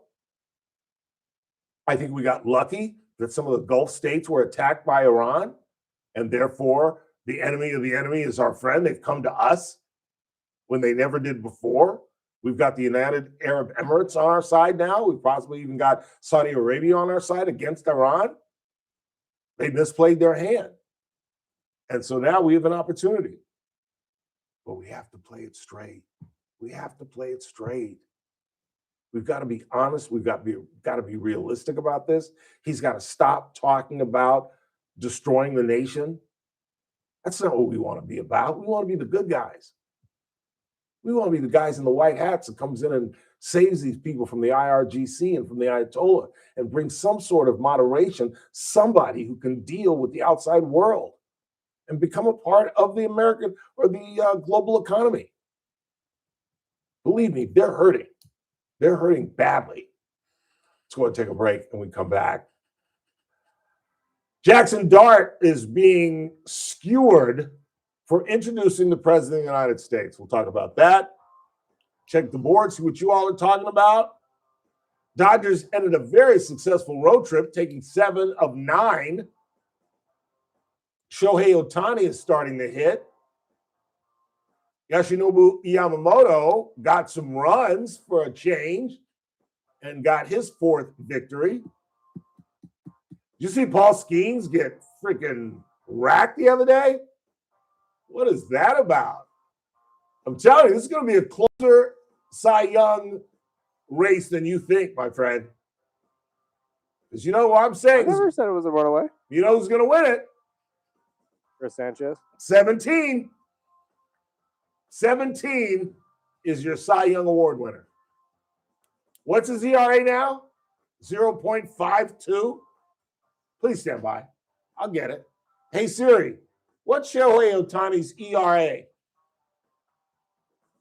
Ohtani was the first Asian player to be a cover. Hey, Siri, what is Shohei Ohtani's 0.73 still. 0.73.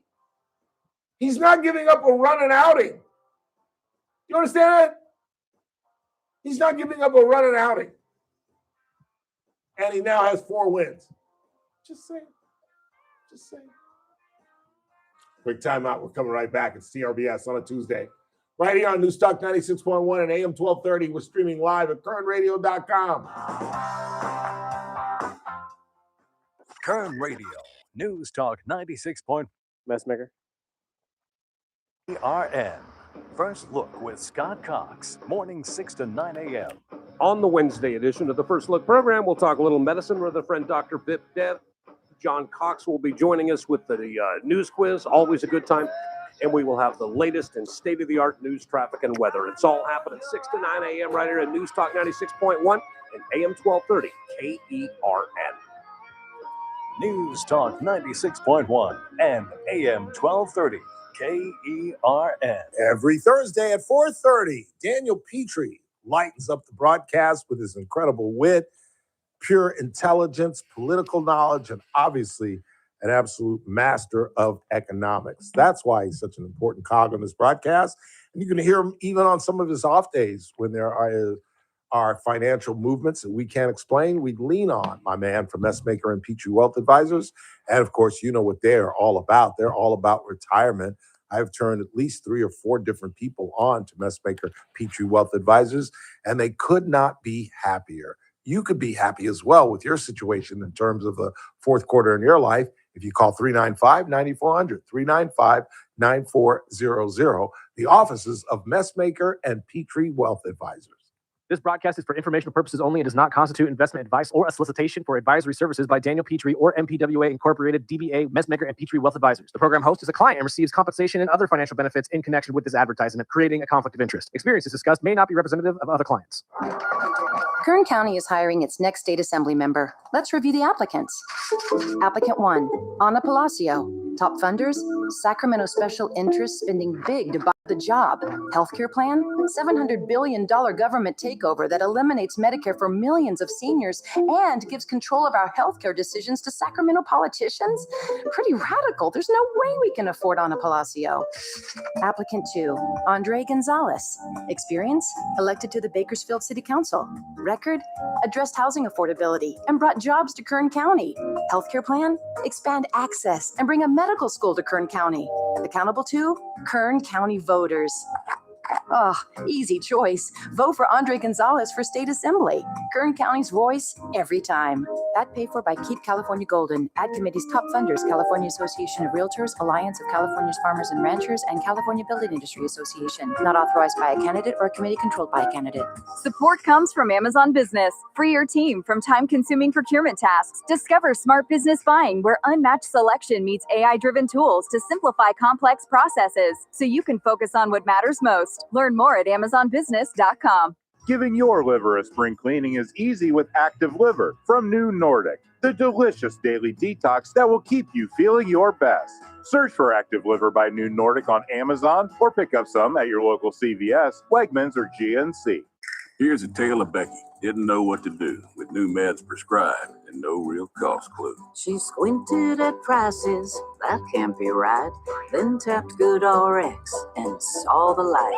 She could get a deal, book telehealth if she feels. Learn about those meds without any stress. That one little app does all the rest. Even my horse downloaded it. Dang, it saved time and money on prescriptions. Check GoodRx. GoodRx is not insurance. Hey folks, Scott Cox here, host of the First Look with Scott Cox radio program. You are listening to the Ralph Bailey Show right here on Newstalk 96.1 and AM 1230 KERN.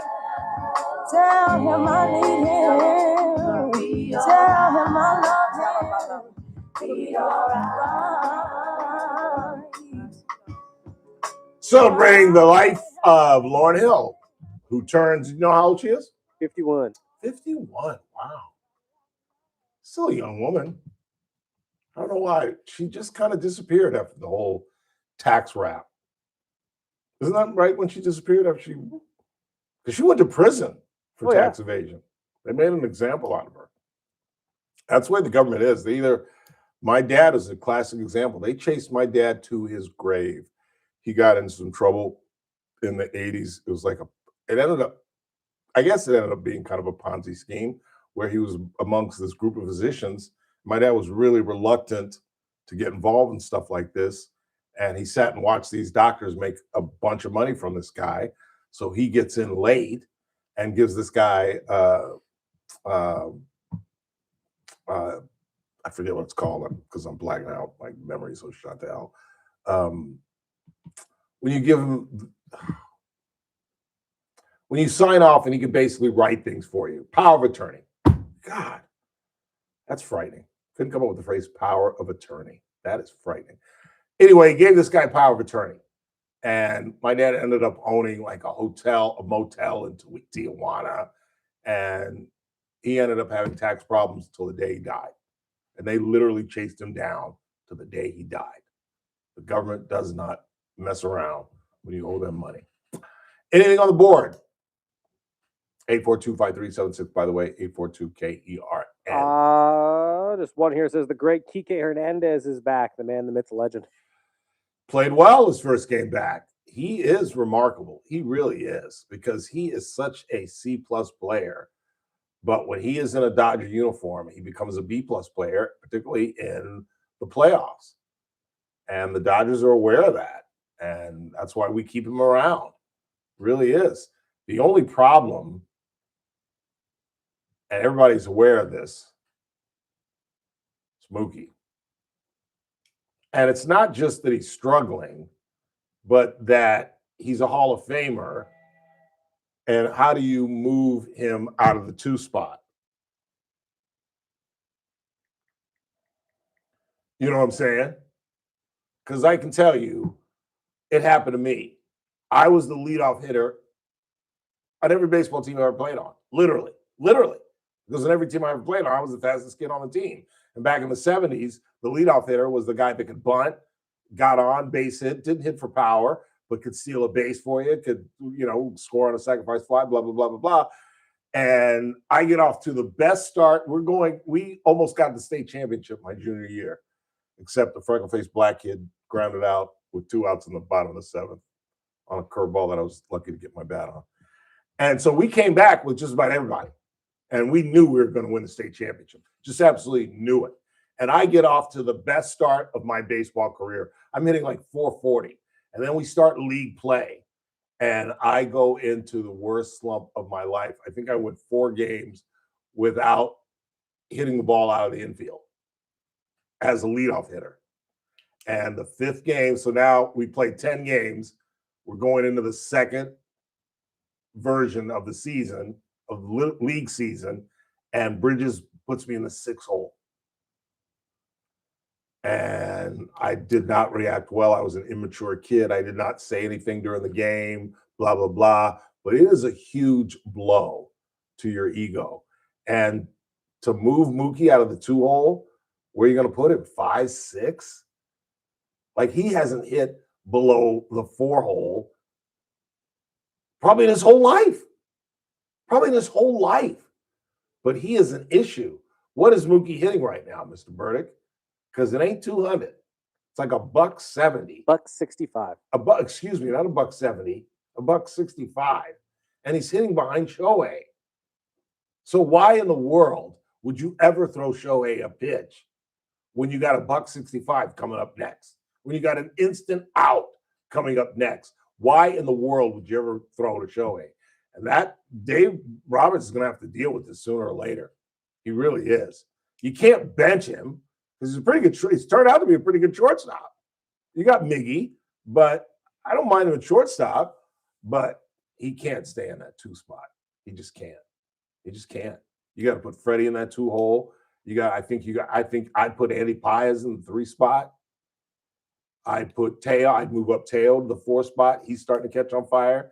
And then Will Smith, and then I put Mookie on the 6 hole, with the idea that we're going to bring it back up. Obviously, you're Mookie Betts, but he's a 34-year-old Mookie Betts. He's a 34-year-old Mookie Betts who's coming off some weird disease from last year that kept him out of the beginning of the season, where he lost a ton of weight. And he's a 34-year-old Mookie Betts that's coming off an oblique injury, which means he's probably not 100%. And it's just, how long can he just keep making outs in the 1st inning? Where, we got Shohei on first because they walked him because they're not going to pitch to him with 165 coming up next. And then, you got Freddie with 1 out now because Mookie is an instant out. It's a huge problem.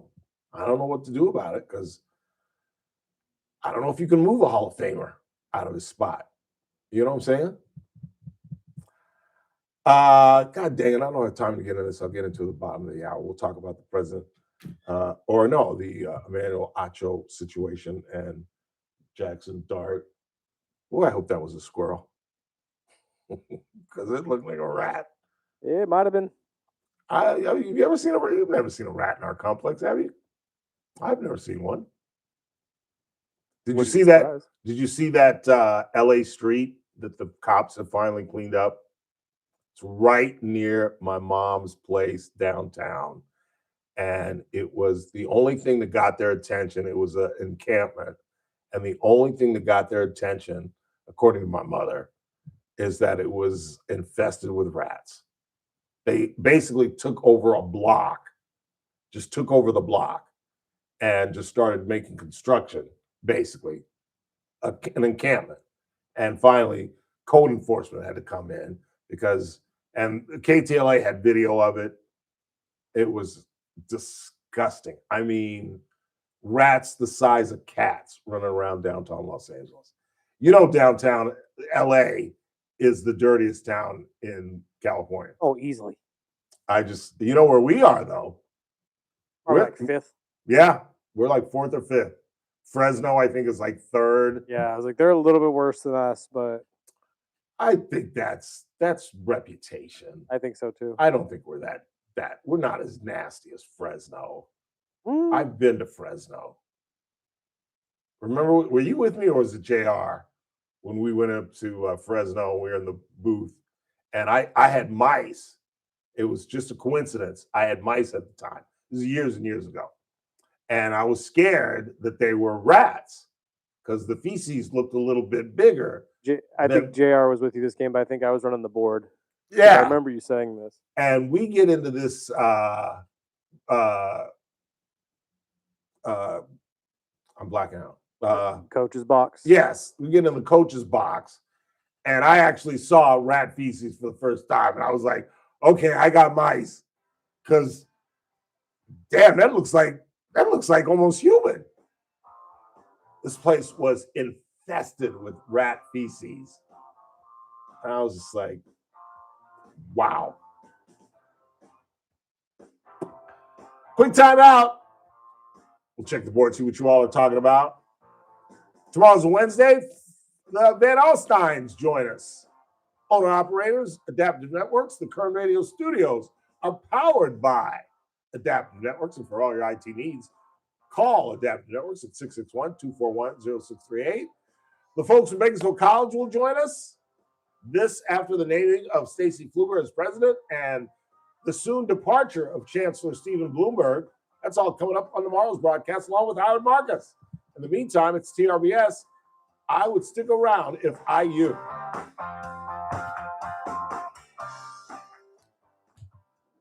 Kern Radio, News Talk 96.1 and AM 1230, KERN. Speaking to reporters on his flight to India, Secretary of State Marco Rubio says the emerging agreement between Iran and the U.S. is one that world leaders from the region do support. Israel's military clashing with Iran-backed terrorist Hezbollah group along a strategic river in southern Lebanon as Israeli troops push farther north, days ahead of talks in Washington between Lebanese and Israeli delegations. Israel will expand its operations in Lebanon. The polls are closed in the Lone Star State. The Senate primary runoff featuring incumbent John Cornyn and Attorney General Ken Paxton. A cruise ship at the center of the deadly hantavirus outbreak undergoing further cleaning before it returns to its home base. 12 hantavirus cases and 3 deaths were reported on that ship. This is SRN News. Maybe this is YouTube. Kern Radio, News Talk 96.1 and AM 1230, KERN. Headlines from the KERN Newsroom.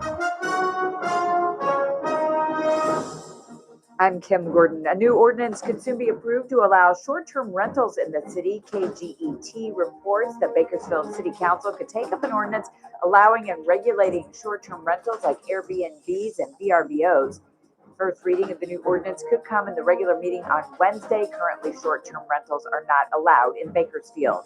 An investigation is underway after a person died after crashing into Lake Isabella following a pursuit with the California Highway Patrol. The vehicle was fully submerged in the lake after the crash. The driver was found inside the car just before 3 a.m. Sunday after a rescue operation. It's not clear if drugs or alcohol played a role in that crash. I'm Kim Gordon in the KERN Newsroom with news every half hour and when it breaks on News Talk 96.1 and AM 1230 KERN.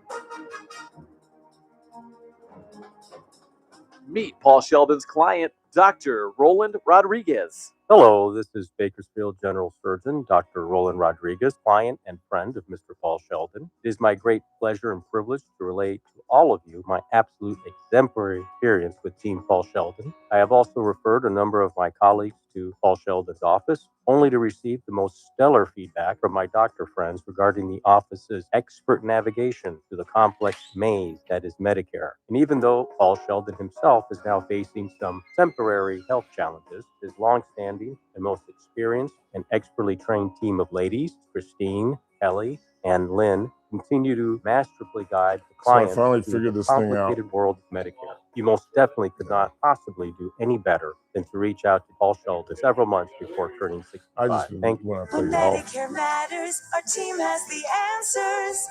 Team Paul Sheldon. 398-2298.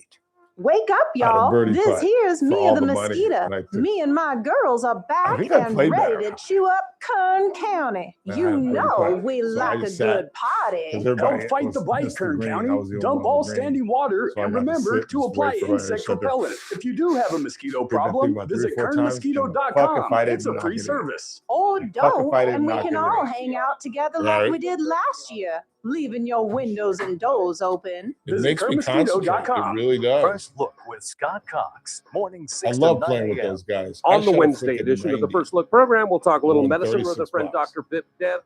John One Cox swing. will be joining One us with swing. the news On the quiz. Always a good time. 215-yard par And we three. will have the latest I and hit a state-of-the-art 5-wood, news, and I traffic, and missed it. weather. It's all happening I 6 missed to it. 9 a.m. right here I on News drop Talk kicked it. 96.1. Because I AM drop 1230 kicked it, KER. I had topspin. News So it Talk landed 10 yards 96.1 short, and I'm AM cursing. 1230 I'm like, God damn it, I just missed Hey, it's JR Flores. And it Catch rolls my and it show, rolls. The And like, JR wait a minute, Show, Ralph. starting at 1 It rolls p.m. up to within Now, 6 back to the feet, Ralph Bailey 215 Show on yards. News Talk 96.1. And nobody else can hit the 12:30 green. And I have me and you KER.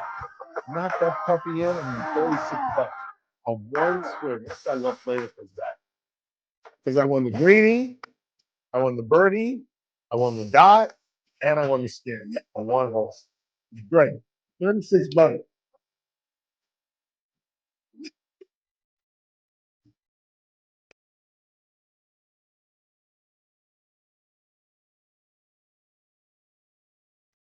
Paid for my obligatory In-N-Out burger. Yeah, we got done early, and I actually went through the drive-through. There were 4 cars in the drive-through at about 11:15 Saturday morning. I had never seen it like that in my life. 842-5376, 842-KER. Anything on the board? No. All right. As we talked about, the president is scheduled to hold a major foreign policy meeting tomorrow. They're meeting at Camp David. So this is pretty big news. And I think there's something coming. All weekend long, there had been speculation that a close deal was starting to form. And it's going back and forth, back and forth. But I think one of the barometers, one of the things you have to look at is the S&P and gas price. Both, one's down, one's up. Gas prices being down, the S&P being up. And again, let's hear from, this is earlier audio we played, but this is Secretary of State Marco Rubio talking about just how delicate these negotiations are. With something like this, and it's going to take a couple days to settle on, even down to the disagreements over a word sentence. So we'll have to work through that. If there's going to be a deal, we're going to have to work through that. But this is it's either going to be a good deal or there isn't going to be one. And obviously the deal focuses on the uranium. I don't see how in the world we can end this Epic Fury or Project Freedom and just walk away without their uranium. That's the bottom line. The cry has always been Iran cannot have a nuclear weapon. So how beyond them either turning it over or having the Atomic Commission go in there and have them remove it, I don't see how this emerges as a victory. Anything short of that. Anything short of that. And as I've told you, I don't think there's going to be any bombing. I think there might be skirmishes like the self-defense strikes that took place over the weekend. I think the IDF is going to continue to strike Lebanon. That is one of the issues that the president is going to have to deal with, because they're not going to, Benjamin Netanyahu is not going to stop chasing Hezbollah or Hamas. And Hezbollah is ensconced in Lebanon. So that conflict is going to go on, even if we can bring some moderation to Iran. That's just my speculation. Maybe I'm wrong. What do I know? But that's what most of the pundits believe. That's what most of the intelligence community believes. But again, without the uranium, how is that a victory? And it depends on what news organizations you're listening to. But according to the New York Times, they still have 70% of their military capability. So what have we done? In the meantime, Jackson Dart, the NFL New York Giant starting quarterback, made big news over the weekend. He was at a New York event where the president was trying to pump up midterm elections, a week away, and he introduced the president. And he's been chastised by that by some of the pundits, including former Fox host and now podcaster Emmanuel Acho. All right, it's time to have an uncomfortable conversation about what the hell is going on in New York. Jackson Dart, the quarterback, supporting President Donald Trump?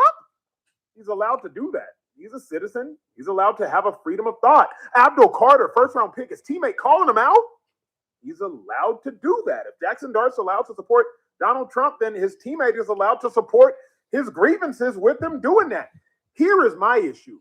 Jackson Dart, you know how several of your brothers, your teammates, your friends, your ride or dies, how they might feel about this individual. So I don't think there's a lot of wisdom or discernment in very publicly supporting an individual who many of your teammates feel offended by. Can you believe that?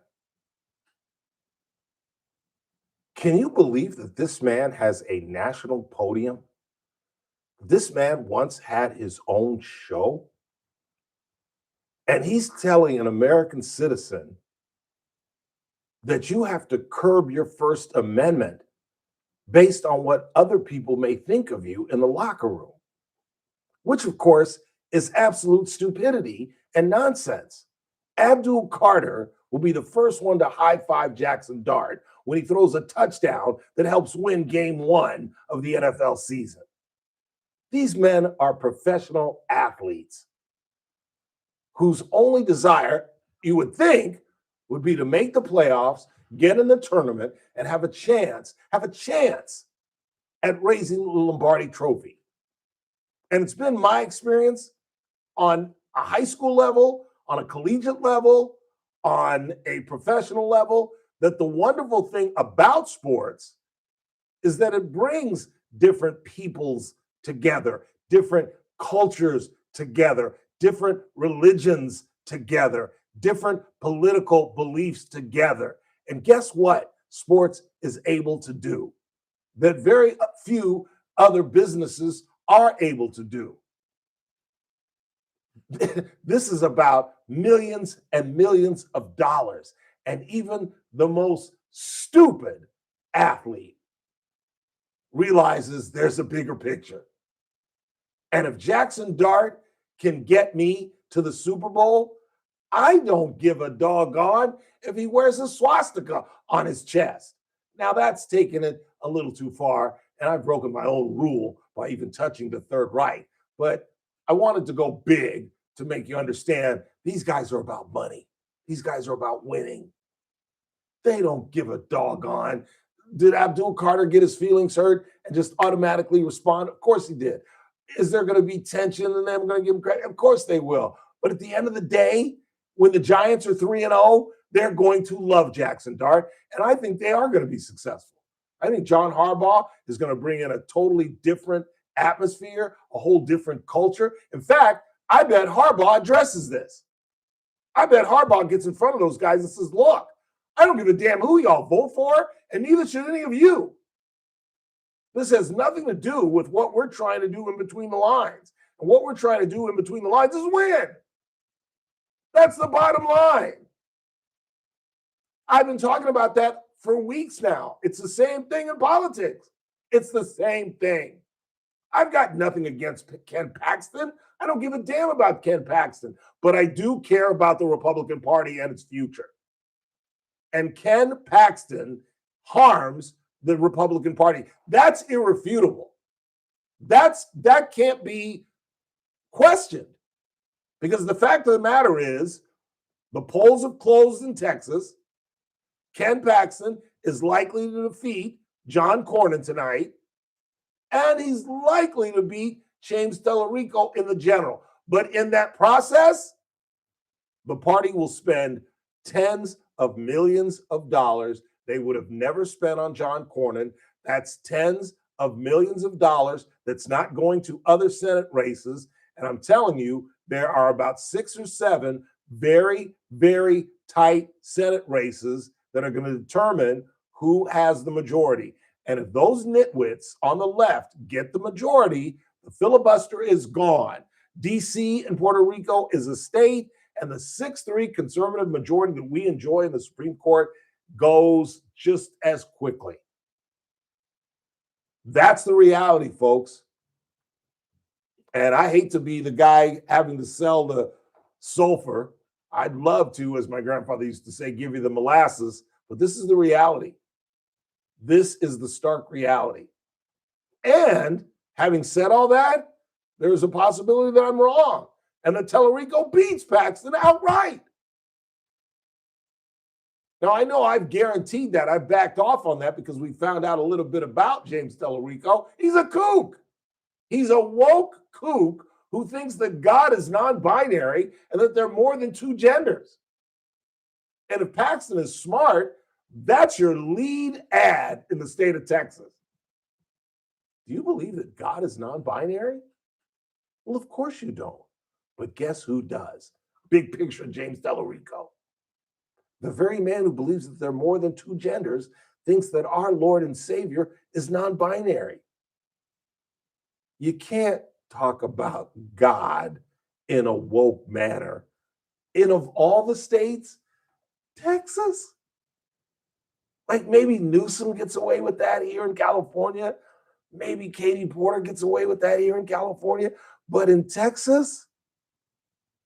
And you know, I scoffed at the fact that Trump was giving him crap for being a vegan. Now that he's established himself as woke, I think that vegan part is going to be an issue.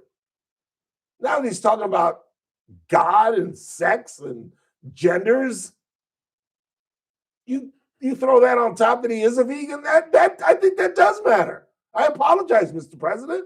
I didn't know this guy was such a kook, because by itself, being a vegan, who cares?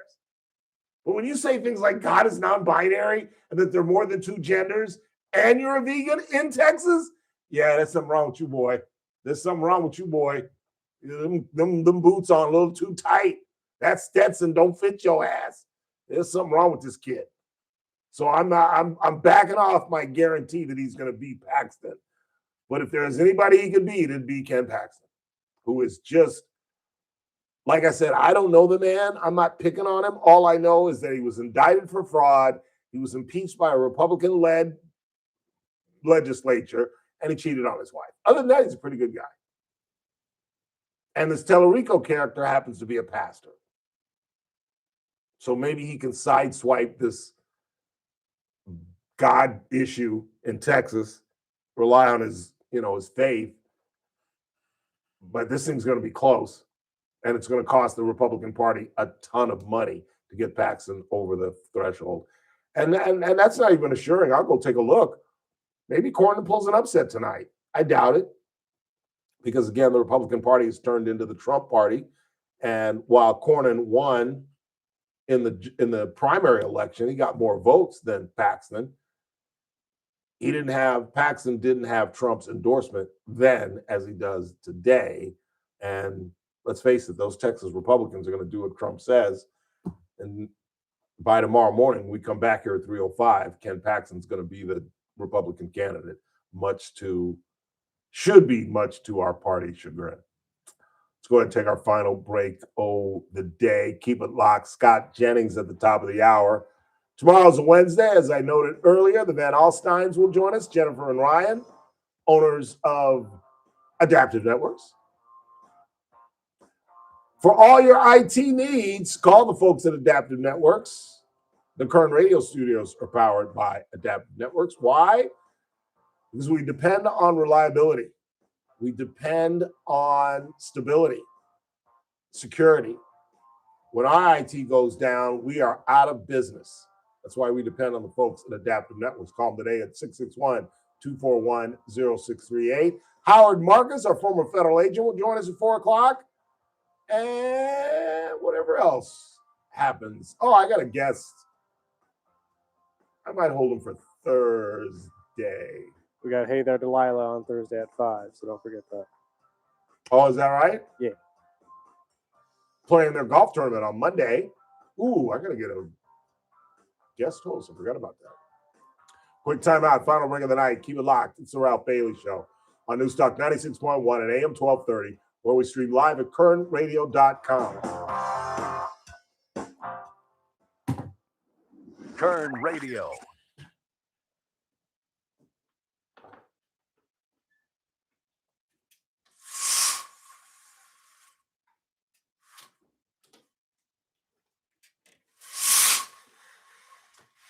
That was an awful show. Normally my Monday shows are good, but that was not a good show.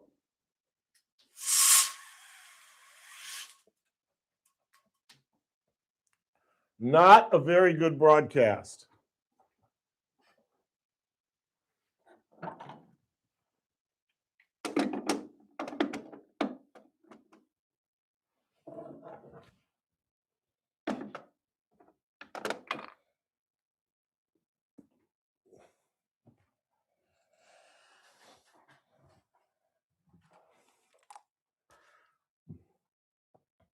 Look at that.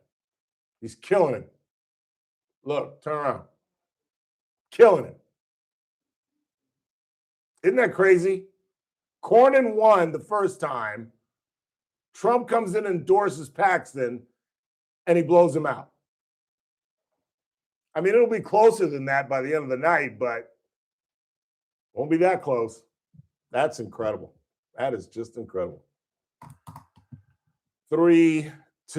So I'm backing off my prediction that James Tellerico, the Democrat, is going to beat Ken Paxton outright.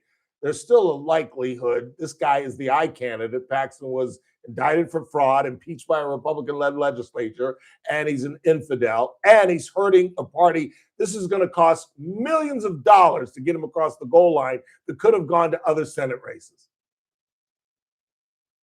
Was that okay time-wise? Are you sure? Because I don't want that edited. You sure?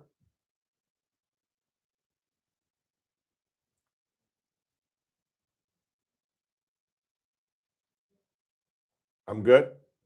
Okay. 3, you ready? 3, 2. It's that man again. Look what's coming up on the Wednesday TRBS. Well, it's a Wednesday. Our former federal agent, Howard Marcus, will join us, and owner-operators of Adaptive Networks, Jennifer and Ryan Van Alstyne, our IT team, join us as well. All that and me at 3. It's TRBS right here on Newstalk 96.1 and AM 1230. Streaming live at KernRadio.com. I'll see you at 3. Kern County is hiring its next state assembly member. Let's review the applicants. Applicant 1, Ana Palacio. Top funders, Sacramento Special Interests spending big to buy her the job. Healthcare plan, $700 billion government takeover that eliminates Medicare for millions of seniors and gives control of our healthcare decisions to Sacramento politicians. Pretty radical. There's no way we can afford Ana Palacio. Applicant 2, Andre Gonzalez. Experience, to the Bakersfield City Council. Record, addressed housing affordability and brought jobs to Kern County. Healthcare plan, expand access and bring a medical school to Kern County. Accountable to Kern County voters. Easy choice. Vote for Andre Gonzalez for state assembly. Kern County's voice every time. Ad paid for by Keep California Golden. Ad committee's top funders: California Association of Realtors, Alliance of California's Farmers and Ranchers, and California Building Industry Association. Not authorized by a candidate or a committee controlled by a candidate. Hey folks, Scott Cox here, host of the First Look with Scott Cox radio program. You are listening to the Ralph Bailey Show right here on Newstock 96.1 and AM 1230 KERN.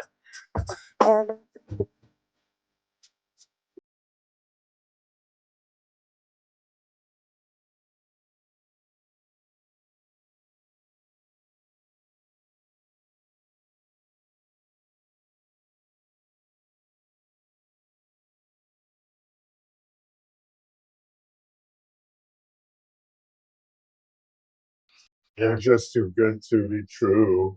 Can't take my eyes.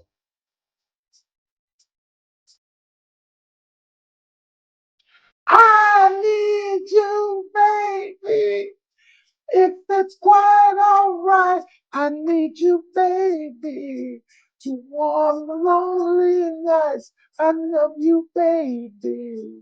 So send me in a sec. It's okay. It's okay. It's okay. Oh, pretty baby. 842-537-6842 KERN. Let's clear the board and get the Sam Hill out of here. Dodgers Rockies tonight. Start a 3-game series with the Rockies at home after a very successful road trip.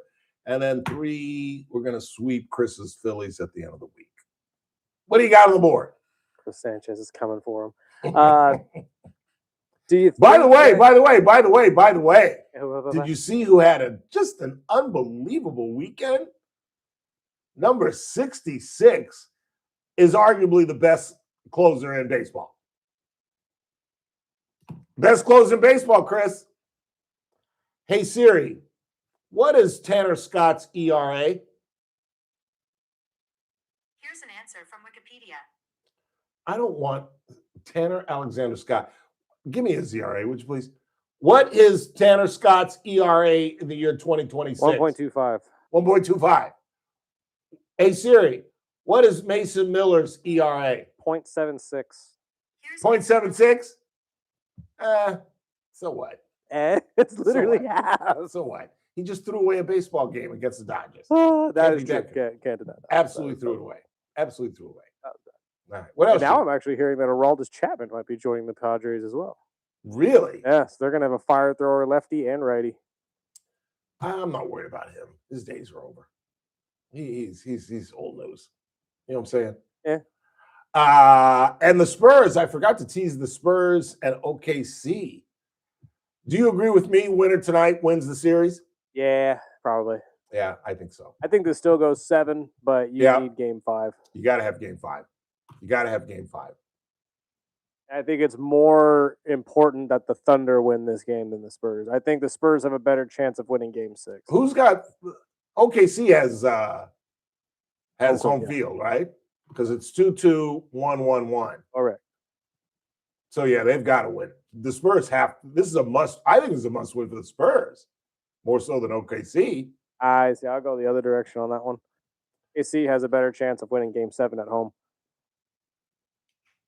That's what I'm saying. If they lose tonight, they can win. I could see them winning on the road, and then it's over. What do you think that if San Antonio wins tonight, they're wrapping it up in 6. They close it out? They're not chancing a game 7. I don't think they're quite ready.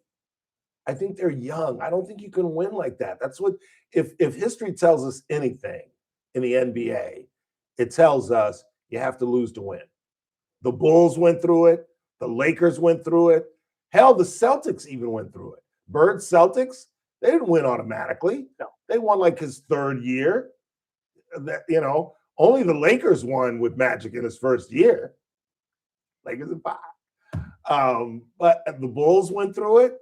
Hell, Michael had 63 points in a playoff game against the Celtics and lost. Detroit went through it.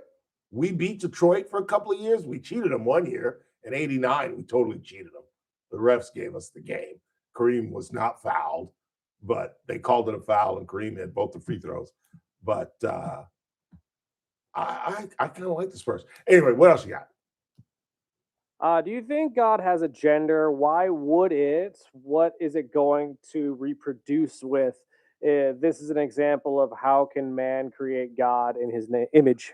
Well, that's why I think Teresa just lost that Senate election. I think anytime you start talking about God and sex, you lose religious people. I don't think I've never heard of anyone assigning a sex to God. I mean, we've always assumed that Jesus was a male, obviously, because he was a real person. But I think our image of God has always been male, just because we're a male-dominated planet. But I've never heard religious people assign any gender to God. And this guy's a pastor. And if you don't know what we're talking about, what the texter is alluding to is that I've backed off my prediction that James Teresa is going to defeat Ken Paxton, although he still might. There's still a chance that he might, because Teresa's a freak. He's one of those religious nuts who said that God was non-binary. There's another piece of video of him saying that there are more than two genders. I just don't think that plays in Texas. I think you could lose a Senate seat based on those two statements alone down in Texas. I really do. They don't play that. More than two genders. You just basically stenciled woke on your forehead. Now, as a pastor, maybe he can circumvent this and come up with some public relations reason as to why he said what he said. And again, remember who he's likely going up against. The polls have closed down in Texas. But Ken Paxton is going to be the Republican candidate that comes out of that seat. And it's an absolute nightmare for the Republican Party. It just is. More money. It's going to cost the down ballot. I'm going to come in here with the congressional races and the down ballot down in Texas and how the others did. And it puts Texas in play, which it would not have been under Cornyn, and it takes away money from other Senate races. It's a lose-lose for the Republican Party. I want to thank Teresa Goldner for joining us, along with Dr. Amel Kathari. Tomorrow's Wednesday. Howard Marcus, our former federal agent, will be with us, along with Jennifer and Ryan Van Alstyne from Adaptive Networks. But in the meantime, for Chris Burdick, I'm Ralph Bailey.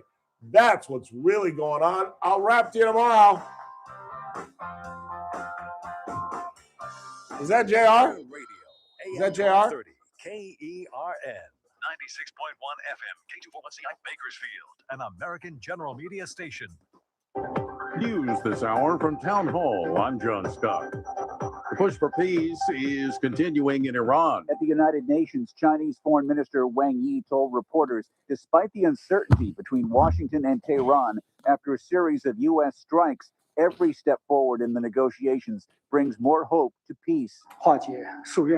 He says, we hope that the parties concerned can stay committed to pursuing a ceasefire and continue to meet each other halfway so that peace can return to the Middle East as early as possible. Secretary of State Marco Rubio says they are close to a deal, but it must include reopening the Strait of Hormuz. Rubio says an agreement could be days away. Ed Donahue, Washington. The polls have closed in Texas. Incumbent Senator John Cornyn facing Attorney General Ken Paxton.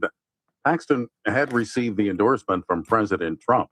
See you guys. About 16,000 residents in Southern California are still under evacuation orders. That's due to a possible chemical tank explosion. The risk of a catastrophic blast is off the table after officials say a crack in that tank is allowing gas to escape and the temperature to come down. Orange County Fire